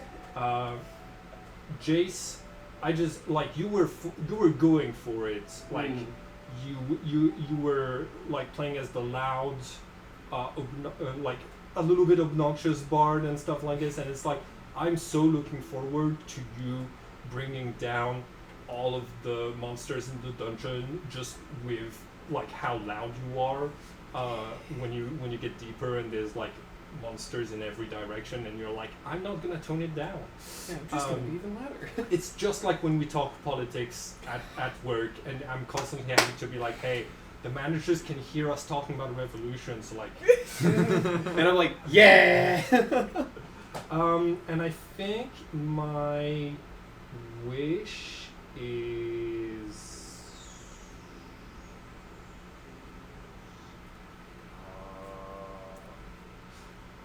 I think my wish is if you're able to engage with the other players who might not be comfortable role playing, that might help basically like all of us get into the role playing more. Sounds good. I'll write that down actually. All right, who's got a star and a wish? I mean, I guess I'll just say that I really liked how everything was set up, and sort of the continuation of like fight with the puzzle within the fight, with mysteries within the puzzle within the fight, Yeah. and then going into like this sort of extra mystery that naturally sort of flowed Yeah. from place to place. And so I liked how the sort of geometry of the two fights and the Yeah. pacing between them worked. Yeah, y'all did amazing. I like when I started doing damage to some of you, and I was like, "Oh yeah, you're already at 4 HP." Okay, this I was like, so there's a chance someone will die in this one, and that's and I'm okay with that. But honestly, like doing those two fights in a row, like does not feel like it was the first. It was like you're beginner players, right? Like y'all really engaged with the whole thing, and I love to make combats that look that are partially puzzles. Like this was not about just taking the skeletons to 0 HP. This was also like, what the fuck do the levers do? How can we stop ourselves from drowning? All of those things. So yeah. Yeah. Do you have a wish? I guess. I mean, I think the wish would just be something that comes naturally from just playing more. Because the introduction stuff, especially with, like, introductory role playing, and especially because we were already, like, at the sort of edge of the time, Yeah. I would like more, like, I don't know, active sort of situations. Yeah. Instead we're of just, like, yeah. meeting someone and just see what happens with, like, the bartender. But that's something that will come from not just the Yeah. first introductions. I feel like towards the end I was like rushing introducing the characters a little bit and not giving you enough time to like talk around the meal. So yeah. Duly noted. Thank you for the star and the wish. I think star is like, I guess, like, since if I like we're using a spell and like that's not necessarily what it did, but it's like kind of, it could be. I liked having a little bit of that flexibility, being able to like absorb the elements or like possibly like freeze the water, things like that. It just like helps me like visualize what's going on, and it helps me like see like how I can use the environment. Yeah. So the spells aren't like the same every single time they're cast. Like they kind of like change depending on what's going on around. I can't guarantee that I will allow you to use the same spell to do the same thing that you used it on previously every time if it feels like unbalanced or stuff like this. But I love like creative uses of spells, and I will tell you no if I feel like it's like inappropriate or something like this, but please keep going with the creativity. I love that. Wish? I guess my wish, I guess, would be like, I don't know much about y'all's characters, so like where y'all are coming from, so it's like I was finding it hard to like interact or like make like, you know, like bits and things like that based off y'all's like backgrounds. Starting in the middle of the action can like you showed personality in the ways that you fought, but yeah, like we gotta do that time where your characters interact next time. I was wondering if I could like volunteer to create like an Excel sheet with like character name, blah blah, like the basic information, so we can for us to look at to remember. Mop it up whenever we need. Like I don't have a great short-term memory, and things are happening too fast for me to be like taking note of every single thing. But I like a visual of like what each character is doing, what like the basic things that you would know about each Yeah. other in an adventuring party. So I'll just bother y'all on Discord and ask you some Yeah, stuff. so sounds good. If that's okay. I can Yeah, make we'll a I can make a channel where that information can be readily displayed and stuff like this. And also, if it's okay, is it okay if I make little place cards that have our characters' names on them for us, just so that like, yeah, again, for me to like be able to remember instead of going into my notebook to look, because Yeah. I'm not gonna remember. It's gonna take me a while to remember every character's like name. For sure. I think the Excel document would be really good. I would love to like, I guess like my first introduction of everyone's character would be like kind of like around like our characters just like talking about, just like so it's like organic Yeah, and like I'm around taking the table. information. So, yeah. Like we can like dial back the scene where the three half-beards walked in and just say, okay, it's just y'all getting to talk And with Jacob showing up, that'll be a great time. Yeah. Cool. Jordy, do you have a star? The star is there was always surprises. I really liked that. The unpredictability of the fight made it like more exciting for me.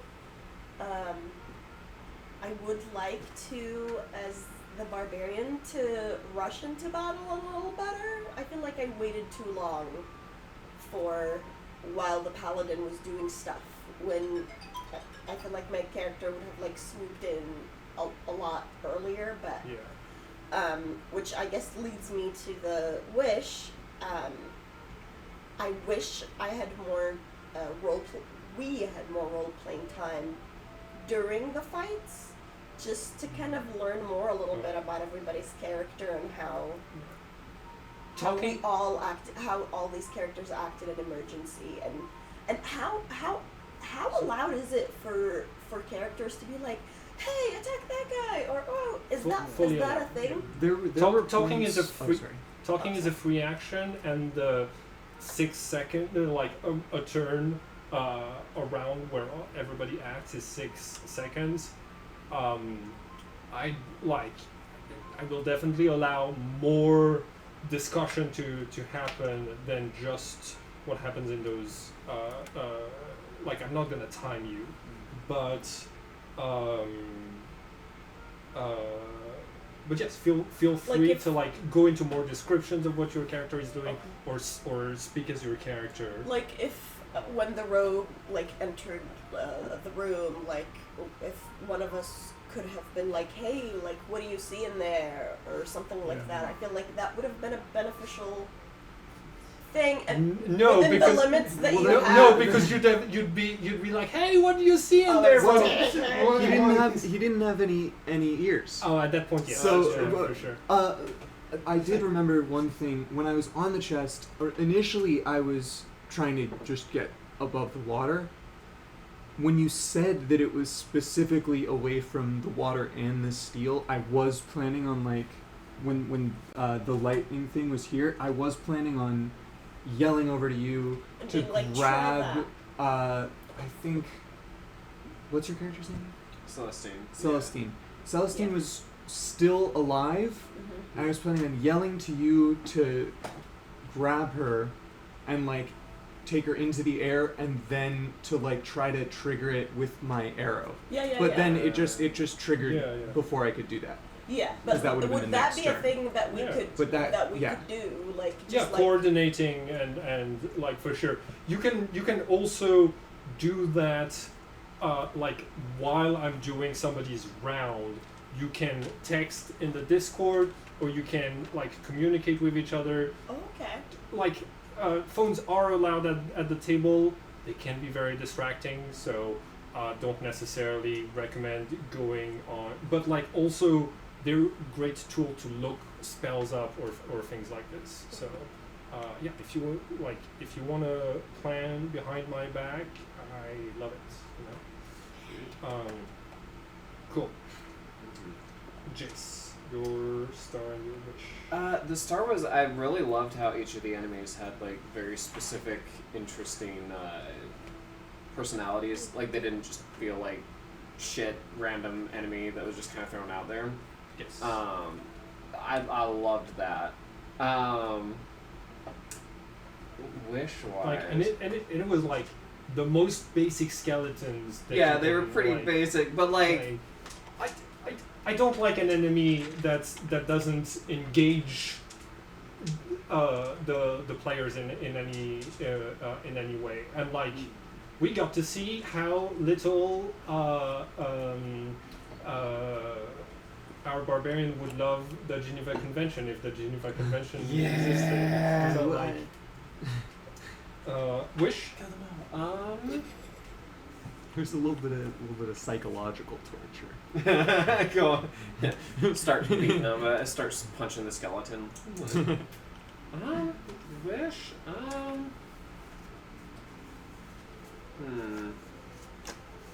I suppose the only thing that I guess I would wish for.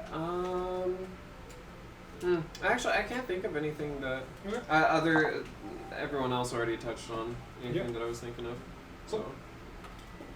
If there's no wishes, there's nothing for the like it's gonna mean that you've had a perfect game. That's also good for me.